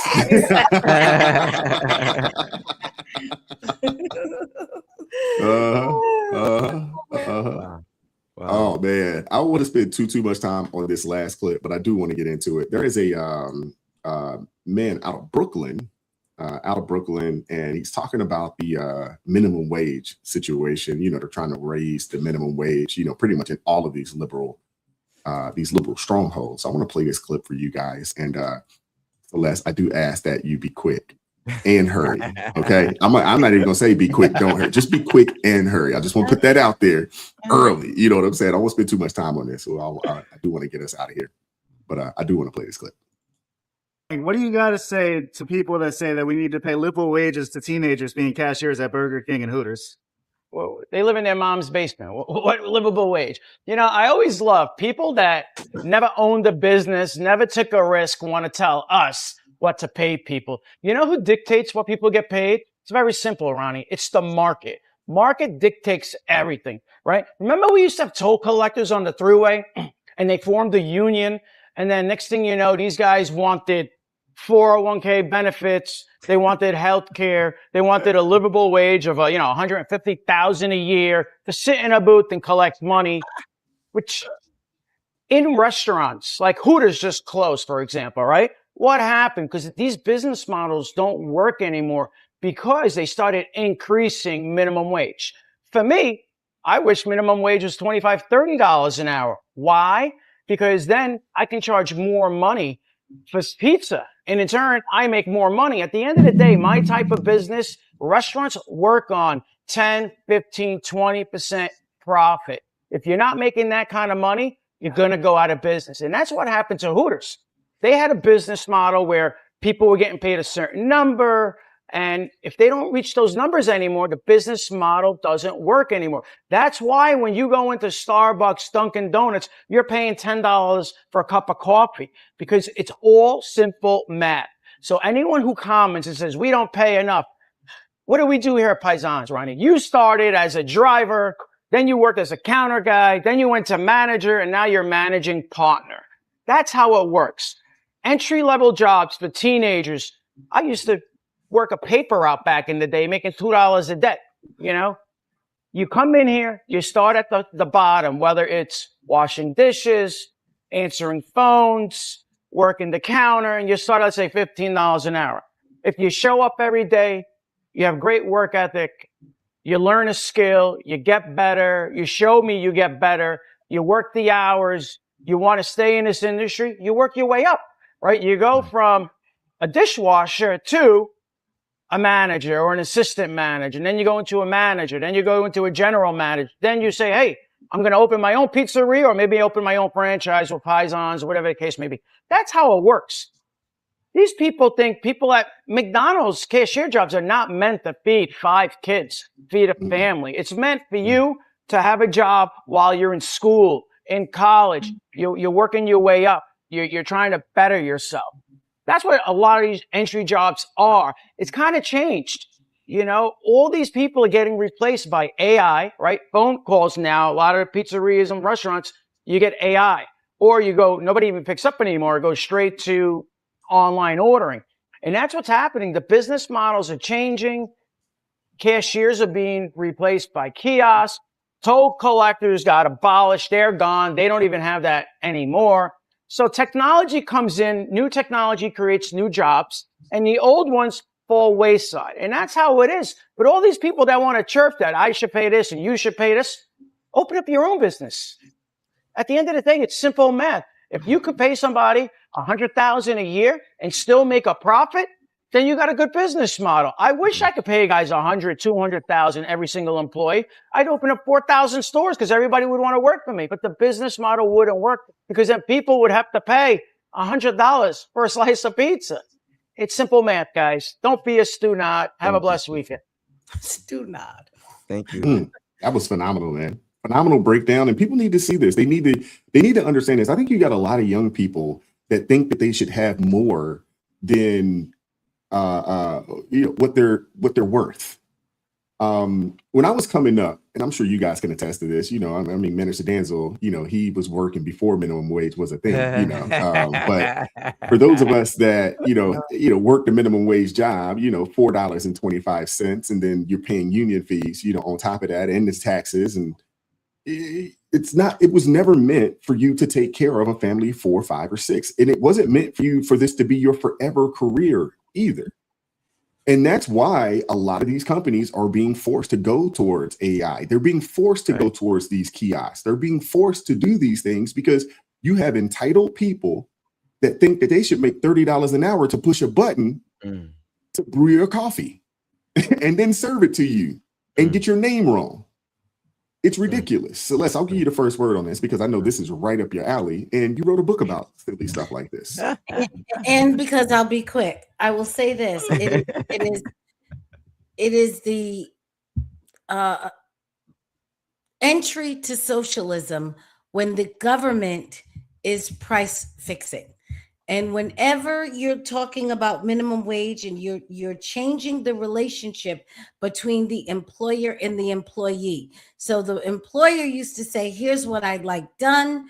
And the employee could say, okay, this is what I'm willing to do. And this is how much you'll pay me. And that was what they called a contract. That was 2 people could enter into a contract because they could make a free agreement. This has destroyed that. What we have done when we impose things like minimum wage is we destroy the ability for 2 people to freely go into a contract because the employer can't say this is what I'm willing to pay, and the employee can't say this is what I'm willing to do for what you're willing to pay. Now the government has entered as a third party into this relationship and has distorted the relationship and has fixed the price. And so when the third party fixes the price, now the employer has to say, well, I got to create enough stuff for you to do to make it worth that price. And now the employee has to say, well, if I'm going to make this much, then these are the things that I'm going to need to be able to make this much. And most of those employees aren't worth it, to your point, Wise, which is why you go into these drive-through windows and other places, you see full-grown adults, not 22-year-olds, 42-year-olds in the window, and they are trying to raise families and things on these prices because they have price fixed and distorted. Their price fixing has distorted the price beyond the market. And what that can only lead to, and all it's ever lead to, is eventually, especially for the moms and pops, is closing. These places are going to close, and you are going to have particularly cities where they have over-focused, Seattle, Washington, New York, where they have these extremely high minimum wage rates. They're going to have very low rates of hospitality. And they really are turning these cities into wastelands. So I guess we'll end where we'll start, which is the young lady who said she was leaving California. That is what these places are going to become. They used to be places of great attraction, great culture, great dining. That is all over. We are witnessing the end of urbanization. They're wastelands to come. It'll just be gangs of New York from here on out. No, Celeste, you're absolutely right. And I don't think people understand that the expedited push on AI is not because the companies just wanted to, push this AI. We knew it was coming. And if I've worked in tech for a long time, so you knew it was coming, but they've expedited it because of all of these entitled people who thought and think that they deserve more than what they're actually worth. So the company said, you know what? We're going to solve this. We're willing to invest. So people don't understand it. You got other companies out there that have been investing a lot of money in this new technology to replace these entitled, worthless workers. Let's just keep it a buck. And everybody knows, or maybe you don't, but the number one expense for every company out there is their labor force. Labor. If you don't know that, now you know. But it is the number one, it is the largest item on the P&L sheet, your profit and loss for every company out there is the labor. And when they're being forced in places like Seattle to pay baristas $30 an hour, they're being forced in places like LA to pay pizza delivery drivers $25 and $30 an hour. Of course, they're going to say, you know what, we can't do this. The high turnover. Exactly. We can't do this. We can't afford to do this because no one is in business not to turn a profit. They're just not. So they say, you know what, the way we do this, the way we're going to turn a profit, you know what, I am actually willing to invest $500,000 into this AI robot that will bring out your food for you. I'm willing to do that because they can look at it over the better part of 10 years and they can say, you know what, we're actually going to save money and less headaches. And less workers' comp claims, less people calling in or calling out, less people, demanding, all these extravagant benefits. The robot don't ask for benefits. They don't need them. You know what I'm saying? So they don't understand that they ask their way out of a job. That's what happened. There you go. So you won't have a job. And they're going to say it's too much. It's the fault of capitalism. So you rather go pay for the robot instead of paying a right wage to people. But what's a right wage? Because they asked for what, $17, $20, right? But then they say they can't take care of a family on $20. So where are you going with this wage? It's just always more and more and more and more, right? So the employers are like, okay, it's never going to stop because it was here, there, and now it's up here. And it's just like for all of that, I might as well get the robot. Actually, the first time I saw the autonomous stuff in a fast food place was LA. Like I saw the Chick-fil-A in LA and it had maybe 2 employees. One was in the back and then one was in the front where they had the one cash register. Everybody else, had to go to the little thing. So, LA, likes to act as if it's, progressive and all of this other stuff, but they're very much so capitalist because especially with the bigger corporations. And so is the rest of the West Coast corporations like Starbucks. They're down in Tennessee now. So, I mean, everybody's in this to make money. And that's why a lot of these people that are leftists, they're pushing so hard for the commie stuff because they see where it's going. They're not that dumb and they dumb, but they're not that dumb. They see where it's going. But they don't want to do the work to be entrepreneurs or study up on AI to see where you can get in innovation. They just want to complain. But if you in commie land, then you don't have to worry about this person making more than you and this person makes more than you because everybody's eating out the garbage can at that point. Yeah, you're absolutely right there. That video was an excellent intellectual antidote for the stupid bleeding heart liberals. I was to say stupidly bleeding heart woke liberals who are demanding $30 and $20 minimum wage. They are just talking their own people out of a job because people that have business ain't gonna stand for it. It's just stupid, and it's good to hear somebody put some intelligence to the stupid comments and the stupid perspectives these people have. Well, you know what though, I was doing a study because I was looking at some things, and right now in the United States of America, there's over 7 million open positions right now. Woo. Over 7 million across the country. Obviously, there's more open opportunities in other places, in some places than others, but it's not a situation where there's no work out there. But and I gotta say this, Obama did say this, back in, I want to say it was during the second administration. He was like, hey, America has a need for highly skilled talent.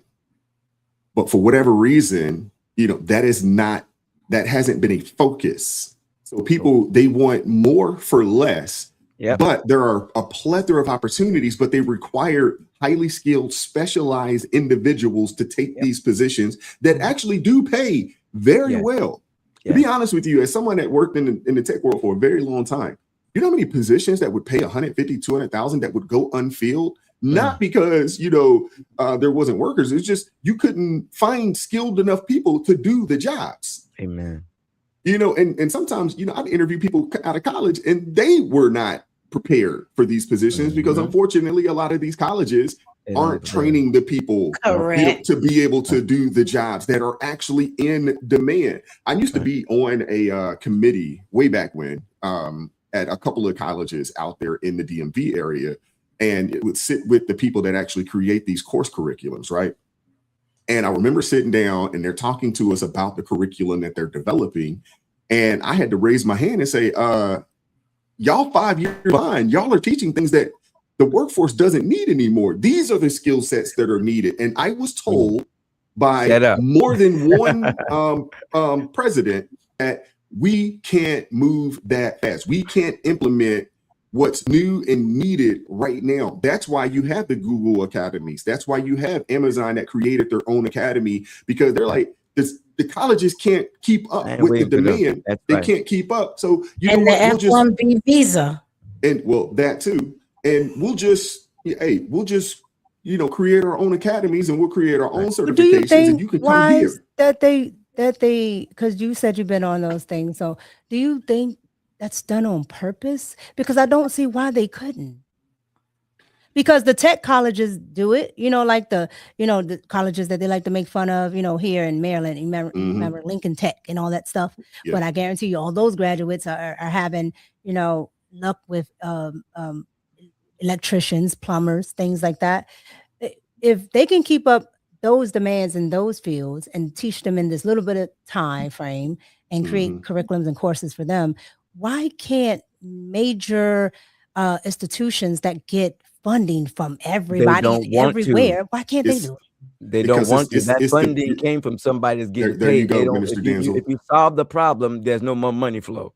Well, also the bureaucracy and red tape at your larger four-year institutions is ridiculous. Yeah, I would tell people all the time when I would do mentoring and things of that nature, especially of young people, and they're trying to figure out, okay, I want to get into tech. What's the best route for me to go? I would tell them all the time, go the 2-year route and then get a certification. Because the 2 years are a lot more flexible, and to be honest with you, they're actually more up to date in what's in demand from these companies, because they can be a little more nimble. That's right. Because they don't have as much red tape as the larger institutions. I mean, it's a set, and they don't charge it. So think about this. Right. It doesn't cost as much. I know in Maryland, I know in almost every community college in Maryland, you can get your 2-year degree or associates for about 12 to 13 grand. Yeah, it's really cheap. It's very, very affordable. Very, very affordable. And for the most part, if you come from a disadvantaged situation, you can actually gain, you pretty much pay nothing because your Pell Grant's going to pay the majority of it. If you do have to have any form of, quote unquote loan, it's very, very minimal. And then from there, you get a certification and you're off to the races from that point on. My homework is right now, no degree, just certifications, and he's $150 plus, you know what I'm saying?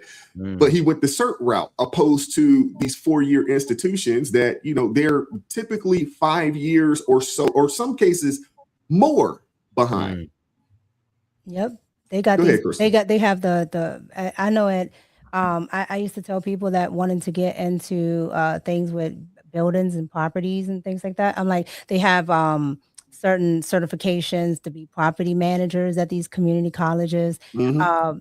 When it comes to HR, they have those certifications, right? That and you can get in, because I know a lot of women they don't want to do nothing but push paper anyway. They don't want to, do nothing strenuous. So you have all of those at the community college where you don't have to deal with all that debt, but it's not about the actual career. They want that look of that I'm so educated and I go to this big old grandiose college that I can barely keep up with the curriculum, even if the curriculum has been slighted to, for me to succeed. They don't really care about the curriculum. They care about how it looks. So community college has been looked at as stigmatized, right, and stigmatized to looked where down it's upon. right to where it doesn't. If you tell people, oh, my child is at the community college, they're like, oh, well, they couldn't get into the bigger college. And it's just like that's not the case, because I can tell you right now, all the foreigners send their children to the community college, which is why it's filled with them. That's right. Because they understand the game. But go ahead, Crystal. Yeah. So they want you to own nothing and be happy. And there's only one way to do that, is to continue to dumb down the society. And so they continue to push things, because when you go into some of these other foreign countries, they're teaching their children everything that America is not teaching their children. Their children they're up, and I'm talking about like kindergarten, first grade, second grade, what we would consider that here in America. These kids are learning AI, they're learning machine language, they're learning all of these things at young ages, while American children are trying to figure out how to become the next TikTok influencer. That's their focus. So when you go to colleges, these people want to make a livable wage after they graduate from college, but they're graduating with degrees like, let's see, I made a list of degrees: the DEI degrees, the alphabet community degree. I didn't even know they ever had a degree for alphabet community, but they have a whole degree for alphabet community studies. Absolutely. They have a degree for bacon. What was it called? Bacon studies. The science of bacon. They have a degree knitting for that. Okay. Outside of culinary? Yes, outside of culinary. Yeah. Listen, I'm telling you, these degrees are. I remember when I was toe massage. I was in college, and I remember a lot of the athletes, the athletes that were in the school, and they wanted to take. Back then, it was communications, because that was supposed to be the easy degree. You get your communications degree, you're good, and you can go about your business. But nowadays, they have a lot of feeling degrees. Everybody wants to feel something. So the degrees are about feeling. And then when they leave college, they come out and they're like, well, I got my master's in, basket weaving. I should at least be making underwater. figures. Exactly. Underwater basket weaving. And then they're upset that they can't find a job. So they end up working at Walmart. They get their PhD in understanding the science of bacon, and they don't understand why they're not making come on figures, and they end up working at like Walmart, and they're upset, and you're just like, what did you think you were going to gain from this? Could have just went to Stratford. I love to say, I said this the other day on a video. I said Satan and his minions has like the best marketing team ever.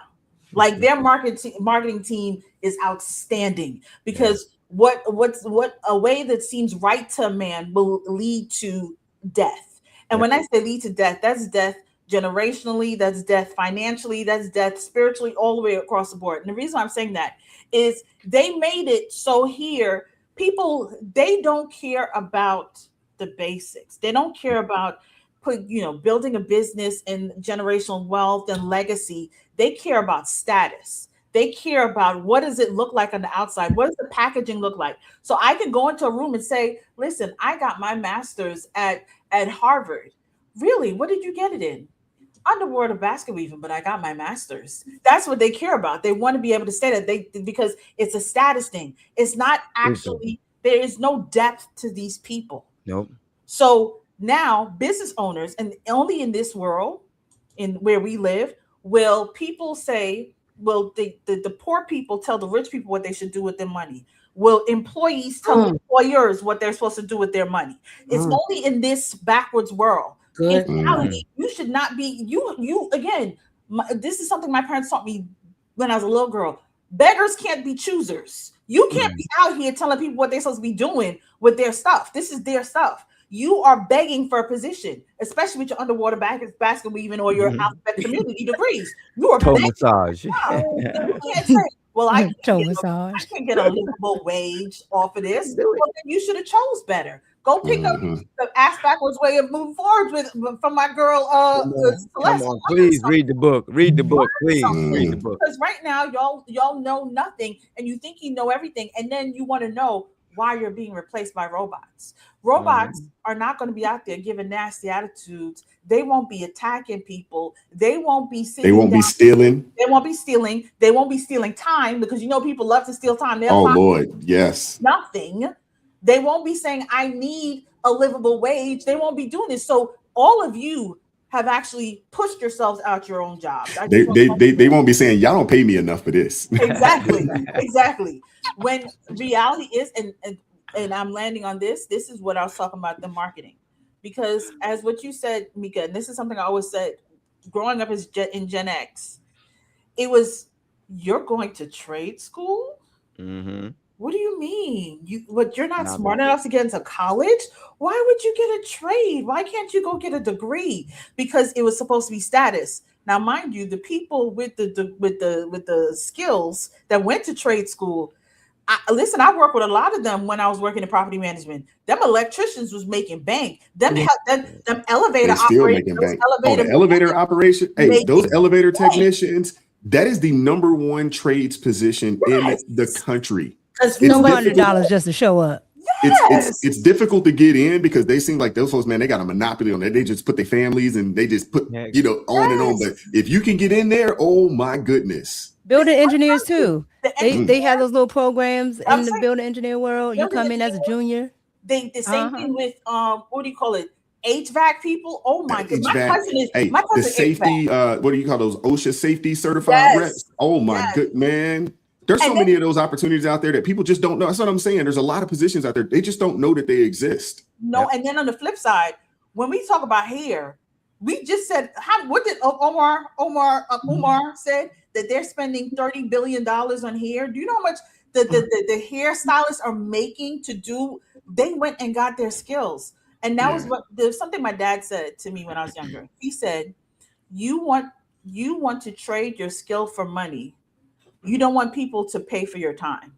Yes. Like because he was saying when they're paying for your time, they don't really need you. They can replace you with somebody else any given time. But when you have a skill to offer, now you can command the type of money that you're making. And I think that is what a lot of people don't understand. They care more about trading their time for money. But at the end of the day, the way I look at it now as an adult, a lot of college is just to train you to be an employee. It's not to train you to be an entrepreneur. That's just school. That's the academic system in general, from pre-K up. Well, nowadays, I guess 2 years old up when they can get your kid indoctrinated in the system. Oh, that's 6 weeks. That's the game plan from that point on. They're not training you to be independent employers. They're training you to be dependent employees. That is, and they don't train you to be in service. Like I keep telling people, if you are in service to someone, right? If you pick whatever you do, and you are in service, then you find that one, the career that you like, but you also make money from it. And I've never seen anybody that finds, and that's what I think YouTube is, honestly. Right? You're in service in some kind of way. Yes, it can be negative, it can be positive. But what I'm saying is once you're in service and people can find value from that, you will make the money will come. And that's what a lot of people have, even unfortunately. What Ben Crump is doing is a service. Right? He has found a way to be in service to a ridiculous group. But again, service nonetheless. That is how people stay in business. Walmart, anybody. That's how they stay in business. Now, I hope that more people go into the positive aspect of being in service, but that is how you find a career. If you're in service to something that you know how to do well as a skill, you will never not have money. Facts. Spaces, we'll give you the last word on this. Yeah.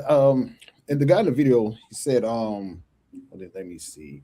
He said, what did he say? He said people don't know what it's like to have a business and how managing finances at a business works. I have to disagree with him. The only reason I say that is because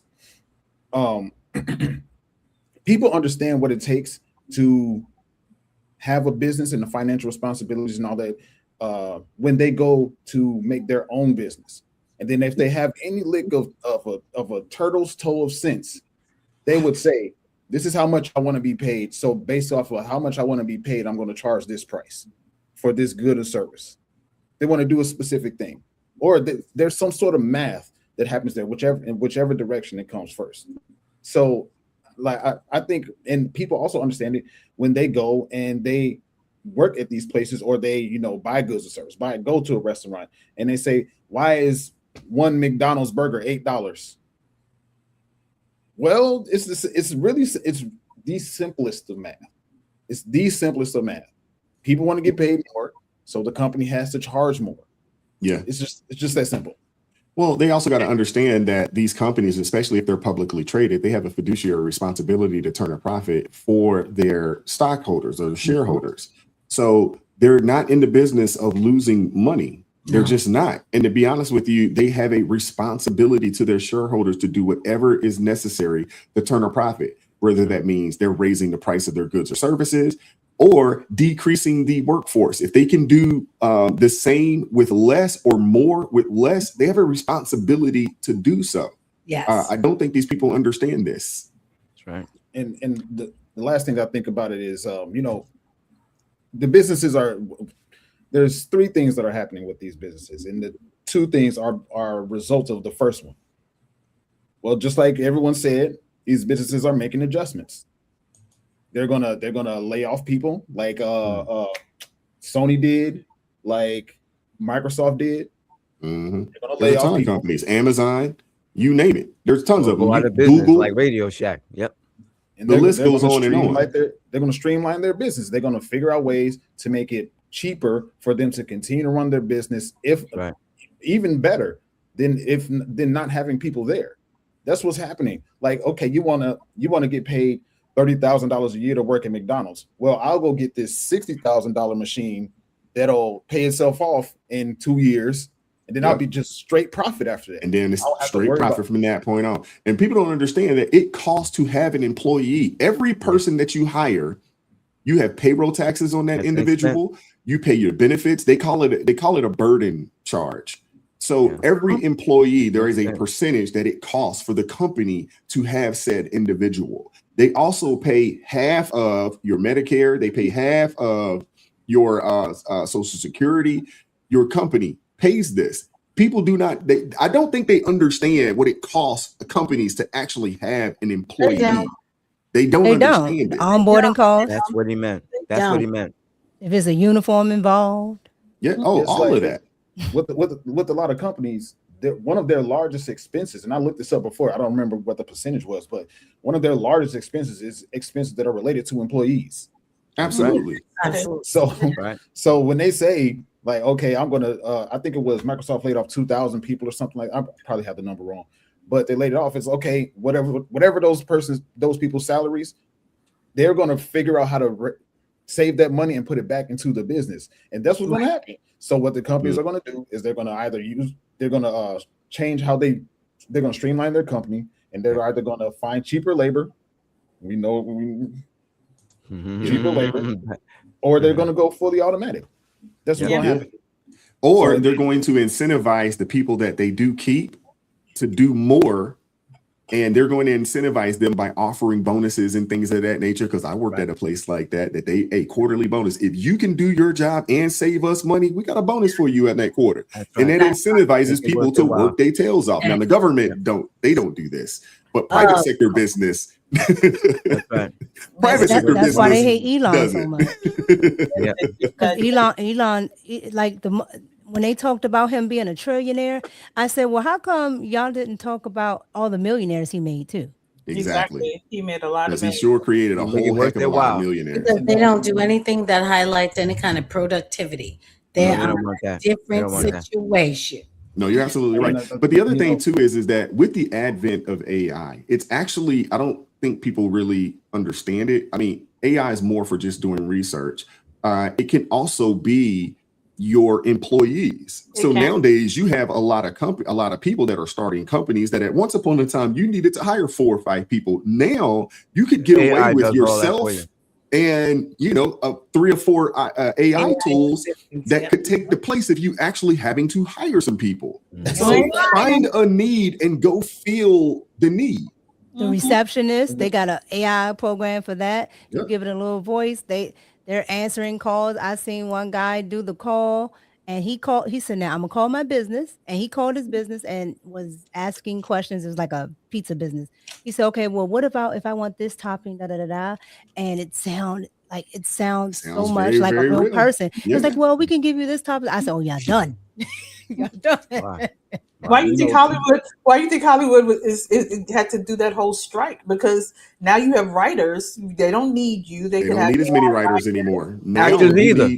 Actors neither. Exactly. Musicians, right? Same thing with musicians. They can make They can make the actors look like human. The animated actors look just like real human beings. Trust me. Oh yeah, no, absolutely. It's being done. I mean, everybody is scared. There's a movie right now. I forget the name of it, but it's on it's either Netflix or that other one. But it's entirely AI actors, and I didn't know. I saw the trailer. Yeah, I know what you're talking about. I saw the trailer. I've saw a few of those. Some of them you can tell. That's I guess why it depends these actors on. are so bitter. Yeah, they are. Yeah. That's why Jennifer Lewis is doing death poems for no money, and they're in the kitchen trying to pretend they know how to make a tuna melt. And everybody's cooking, or the ladies are cooking. They're gonna mess around and find out. That's why they're so bitter, because there's no more work. And you're not gonna be able to get away with it, even all the way down to the degenerates. Yeah. They're even mad because they have AI for that too. Yeah. It's like, they got an AI degenerate. We're getting away only. To Space's point, if anybody questions how much an employee is worth, look at how many they had to let go, release during C-19. They had to offload a lot of employees because the money, they can't keep paying you, and nothing's coming in. Yeah, nothing's open. I mean, think about how many businesses closed during that time frame because of this. Some of that was just bad policies by some of these leftists intentionally. Intentionally done. We're gonna read some super chats, so we're gonna get out of here, man. Let me see, where am I at here? Okay, here we go.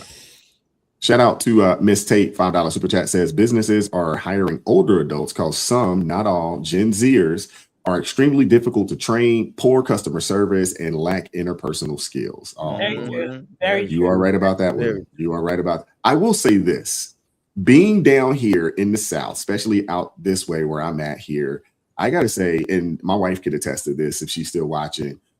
I've experienced some of the best customer service that I have ever experienced down here. I'm telling you, like, these people are phenomenal when it comes to the service, man. I'm just saying. Now, I've gone to Baltimore and you go to places, man, and they like, what you want? And it's not just customer service, it's because the people are not unhappy and bitter. That too. Yeah, that has to play a major role. They have a quality of life. I'm telling you, these urbanized places, this is why we're having the end of urbanization, is because it has ruined the quality of life, and the system and the policies actually is corrosive. This liberalism is corrosive, but I can't talk about it because I was told to be quiet. But exactly. Thank you. Crystal's Caveman is in the building. $5 super chat, says people always screaming to lower prices, but never about lowering wages to fit the same costs. They only care about checks, but ignorant on the balances. Yeah. No, you're right, Captain. Thank you very much, Captain Caveman, coming through with the $20 super chat. Says at 23, I left a low-paying job to work for an Italian contractor for free. I was inexperienced and he had no use for me, but I had use for him. I gained experience and it led me to starting my own. Success starts from sacrifice, man. These youngins don't know nothing about no daggone sacrifice. Are you kidding me? So true. Are you kidding me? Seriously. Yo, I was in that same situation, not necessarily working for free, but not working for a whole lot, because it wasn't about the money. It was about gaining the experience and the reference. I don't think people understand how important that network is in building those references up. It's extremely important. They take that out of the school too. Yeah. You know, telling people And that, I about was just about to how say that that. works. They take all of that out, because you can go like the internships and things like that. It's only glorified maybe if you're in like law or something like that, but it's in every field. And that's why I used to say the building engineers, a lot of them, they don't have college degrees. They started out as just like the, what do you call, like the handy person or whatever at the building. And so you don't realize like that gained experience plus then, okay, the building might, since you're here and we pay you a low wage, okay, we'll pay for you to get the certification. Now somebody is paid for the certification for like, People don't think about it that way, man. Yeah. Oh, absolutely. Well, experience and your network. You know that old phrase, you know, your net worth is directly related to your net work. It's extremely important, man. Yeah. And so when you go into these places and you burning bridges and all this other kind of stuff, you never know who you might need to reach out to say, hey man, can you vouch for me, you know, for this next opportunity? They don't know that. They don't think like that, man. A lot of these folks don't think like that, man. Here's a piece like, it's not what you know, it's who you know. It's who you know. Oh, absolutely. A lot of times I can honestly say it's more who you know than what who you know could get you in the door. What you know will keep you there. That's but one of my friends, you know, that I had worked with for a long time, I knew he was a good dude, and we were looking for somebody on my team. I was like, we ain't even got to put that position out. I got somebody. You know what I'm saying? And he came in, interviewed, and he got the job on the strength of me. You know, it does happen. And then because he was a good worker, that's what kept him there. But a lot of times, man, you know, who you know will get you in some doors that you might not be able to get yourself into. Now, what you know is in your work ethic will keep you there. Yep. You know, some of them can't get in because they got time. If I put my name on you, bro, don't go in there messing up now. That's right. You know what I'm saying? Don't let me put my name, because it'll be the last time that happens. Some of them can't get in because they got bad attitudes. They be like burning bridges left and right with their attitude. You know, that's why. Did you? I don't know if you saw the video where the girl was like, "I'm not giving 2 weeks notice. 2 weeks notice when you're leaving a job. No, because so on and so forth. You walk out in them immediately." And I'm like, "No, you give a 2 weeks notice." Sometimes, I mean, I've offered 2 weeks notice and I've been told, you know what? It's okay. Don't even worry about it. But typically when that happens, they turn around and say, hey, man, we're going to go ahead and pay you out for the 2 weeks. We just don't need you to, you know, work. Because I work commission-based positions pretty much my entire career. So, you know, there's no point. They know I ain't about to do nothing for 2 weeks because I ain't going to get paid on none of that. So, you know, like, hey, just go on, you know, we'll pay you your base for the 2 weeks. And then, you know, we'll thank you. Shout out to Terry Cisco coming through. $10 super chat says, there is now a workforce Pell Grant for the workforce as older people are retiring and replacements are in demand. Yeah. Well, there's a lot of, I think they were talking about the amount of HVAC techs, plumbers, and electricians that are needed because there are so many of them that are retiring now, and they're doing everything that they can to get these young folks in, man. They're doing a lot. Providing training for them. Even providing training, on the job training. Now, it's typically not going to pay that much early on. Right. But it's not, again, it's not about how much you make early on. It's about the experience. It's about the network that you can build. That's right. But young people need to be taught this, though. But they don't like that, though, because they don't want to. They don't want to do from the bottom. Now we're here. They just want to go from zero to 100K immediately. Shout out to Captain Caveman, $2 super chat says they go to college to be smarter dummies. Hey, Captain Caveman, you giving them too much credit. I don't know if about the smarter part, just dummies. You know. No, they are smarter dummies. They found a way to continue on the path of being dummies, but it's further on because California got a lot of smart dummies. A lot of them. Deeper dummy. Shout out to Captain Caveman with the $2 super chat says, I got a degree in attendance for 1 day. This guy. Captain Caveman again, $2 super chat says, I have over 65 degrees on my wall, my thermometer. Oh, Lord. Thank you, B, coming through. She says, do these universities bear no responsibility for taking advantage of these young, dumb kids? New York offering and encouraging those useless degrees. What happened to guidance counselors? Seriously. They're part of the teachers union. Yeah, exactly. Well, the other thing too is that what you got to understand is that these guidance counselors or quote unquote college career counselors, these aren't jobs that are filled by people with my background. I always would wonder, like, why wouldn't they hire somebody that's been in this space to give these young people insight? They hire people fresh out of college to do these jobs. So you got people that don't know anything, that's never actually been in the work field or work in the workforce. They have no networks, no connections with companies. They have no idea what companies are looking for. And these are the people counseling these young people, and that's why. But the other thing too is that as long as the federal government is willing to continue to guarantee these student loans, it doesn't matter. There's no, it doesn't matter. These schools are going to continue to get their money. That's right. And they're going to continue to raise these tuitions because the federal government has decided that they're in the student loan business. And they're just guaranteeing these. They're just guaranteeing these loans.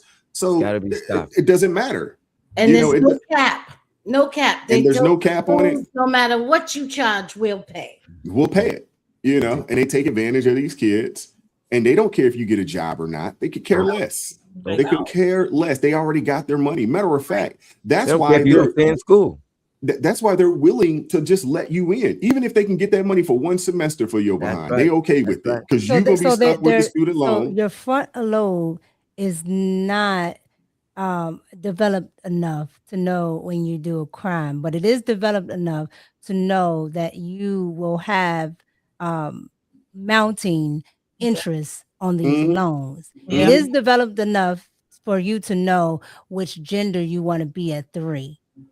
That's so exactly right. And all of those things are developed enough, but it's not developed enough for you to walk into a bank and get a business loan. Make it make sense. I would say to be also, and that's why parents, with me and my kids, I was listen, let's look at all the different things that you want to do in life. And let's figure out different options. Everything does not need college. Let's figure this out because it's the government and the schools are going to do what they're going to do. Corruption. They're going to do what they're going to do. Right. That is why we got to step in and be like, come here. Where you going? We're not doing that. Go ahead and get a skill. And that's the one thing I love that my dad and my mom, get you a skill. What's heavily degrees. Well, the other thing with the advent of AI, I know a lot of people are, scared, to death about AI, but it's also creating new jobs. There are, AI machine learning engineers. There are AI prompt engineer positions that are out there. You can go and these aren't even college degrees because the colleges hadn't caught up with it yet. These are certifications that you can obtain that don't really cost you that much. I mean, you're going to spend a little bit of money, and then obviously your time to learn these skills, but it has created some new jobs. So it's taken some jobs away, but it has created new jobs. But that's what happened in every new, technological or industrial revolution. There's jobs that are lost, and then there's new jobs that are created for the new, for the new workforce. So new industry, for their new industry. So when you think about this, in the 1800s, when the advent of the car and the tire and all this other kind of stuff, people were upset because there was a whole industry around the cart and buggies. And you had the people that picked up the horse dung. You had the people that worked on the wheels and all this other kind of stuff. And they're like, man, we're going to lose jobs. But a new industry was created. And it was even more jobs that was needed. But this always happens in each generation. It's been happening. So I don't understand why people. It happened in the .com boom. Think about the .com boom, the late 90s, early 2000s. It happened then. And it's going to happen again. This is just the next iteration. It's going to happen again. Give it another 10 or 15 years. There's going to be another set of jobs, and people are like, "Oh my gosh, I can't believe they're replacing." Yeah, of course, it's replacing some people, but creating other opportunities for others. Right. And it doesn't have to replace because that's one thing, and that's what my dad said to me when they first started pushing out the ChatGPT and stuff like. He was like, "Go learn it. Go learn how to do prompts. Go learn to do that." He said because then you won't become obsolete like other people. Other people who are fighting against it and don't want any parts of it. You're the ones that's going to be obsolete. You're the ones without jobs. You don't want to learn. Oh, that drives me crazy. Those people, and I don't mess with that technology stuff. Do you realize it's 2026? What you doing without technology? Everything's technology. You can't even apply for a job. You know what I'm saying? Without being able to, like, what are we doing? I don't understand that. When I hear people, my uncle talks like that. You know, it's just like, dude, he depends on his wife for everything. Like, bro, what are you doing? Wait, Brother Wise, and for the Christians out there, I really need to say this because I've seen so many Christians. You know, the AI might be the mark of the beast. We can't learn it. The Lord wants you to actually learn these things because you're supposed to be involved in every aspect of life. If you don't know how to do that because you're calling that the mark of the beast, you are going to fall behind and you want to blame everybody else. That's your business. You better go out there and learn something. But all of them. So what are you supposed to do? Just put your head in the sand? Like that's how they act. It's gonna happen regardless. Exactly. Like it or not. Yeah. That's right. Yeah. Shout out to T Paul coming through. $5 super chat says, sorry, got to rewind and watch. Praying for all. Y'all look great today. Thank you. Thank you.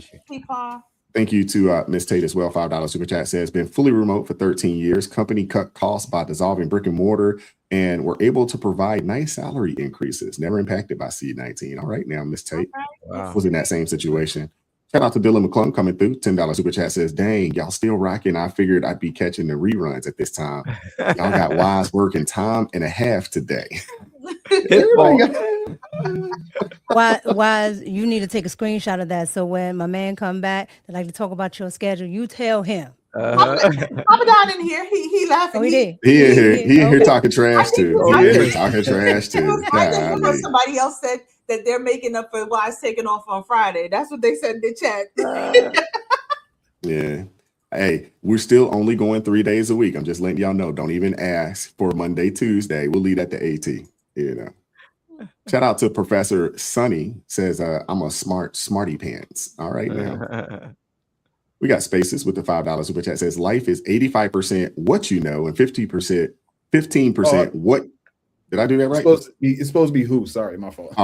Who you know. Don't major in stoplight colors and minor in mailbox studies. Go based on the future of the economy. Yes. You know what you can do? You know, everybody use AI and they use it for all kinds of crazy things, but you can actually go and say, hey, what are the top 10 positions that are going to be in demand over the next 10 years? And then you can steer your children into the direction of those fields. You know, hey, healthcare is going nowhere. There is a nurse shortage right now, and there is a need for healthcare providers in almost every aspect that you could think of. Home healthcare providers are needed. Matter of fact, from a business standpoint, home healthcare provider business operators booming right now because we have so many of these, you know, baby boomer types that are retiring and retirement age, and they are in need, you know, of assistance because they have kids that, you know, don't want to take care of them in that manner. And if I'm not mistaken, I think the government is paying, you know, if you're willing to be one of those types, they're paid $3,000 a month. They do. Yeah, and a lot of staffing companies are getting into the hiring process because they don't have enough people to find people so the government, especially in New York, the government is giving out contracts to just regular everyday staffing companies to find healthcare workers. And I can give you one other tidbit. You can actually go into one of these AIs and put down, these are the things that I like to do. These are the things that I enjoy doing, so on and so forth. And then put down just different things and then ask because of my personality, what kind of jobs can I find that are booming in this industry? It will curtail a whole thing for you. It will curate the best list ever of all different things that matches your personality. Yeah, it does that. Yeah. Shout out to Dylan McClung coming through $10 super chat. Says also not sure if it was covered yet, but AT wants y'all to check y'all emails. We got it. We got the memo. Yes. I think we got the memo. Shout out to Daniel Manning, been a member for 2 months. Says great show, Brother Wise and ARP family, man. Thank you very much. We'll appreciate you, Daniel. And thank you for supporting the channel via Buy Me a Coffee as well. And with that being said, we're going to get out of here.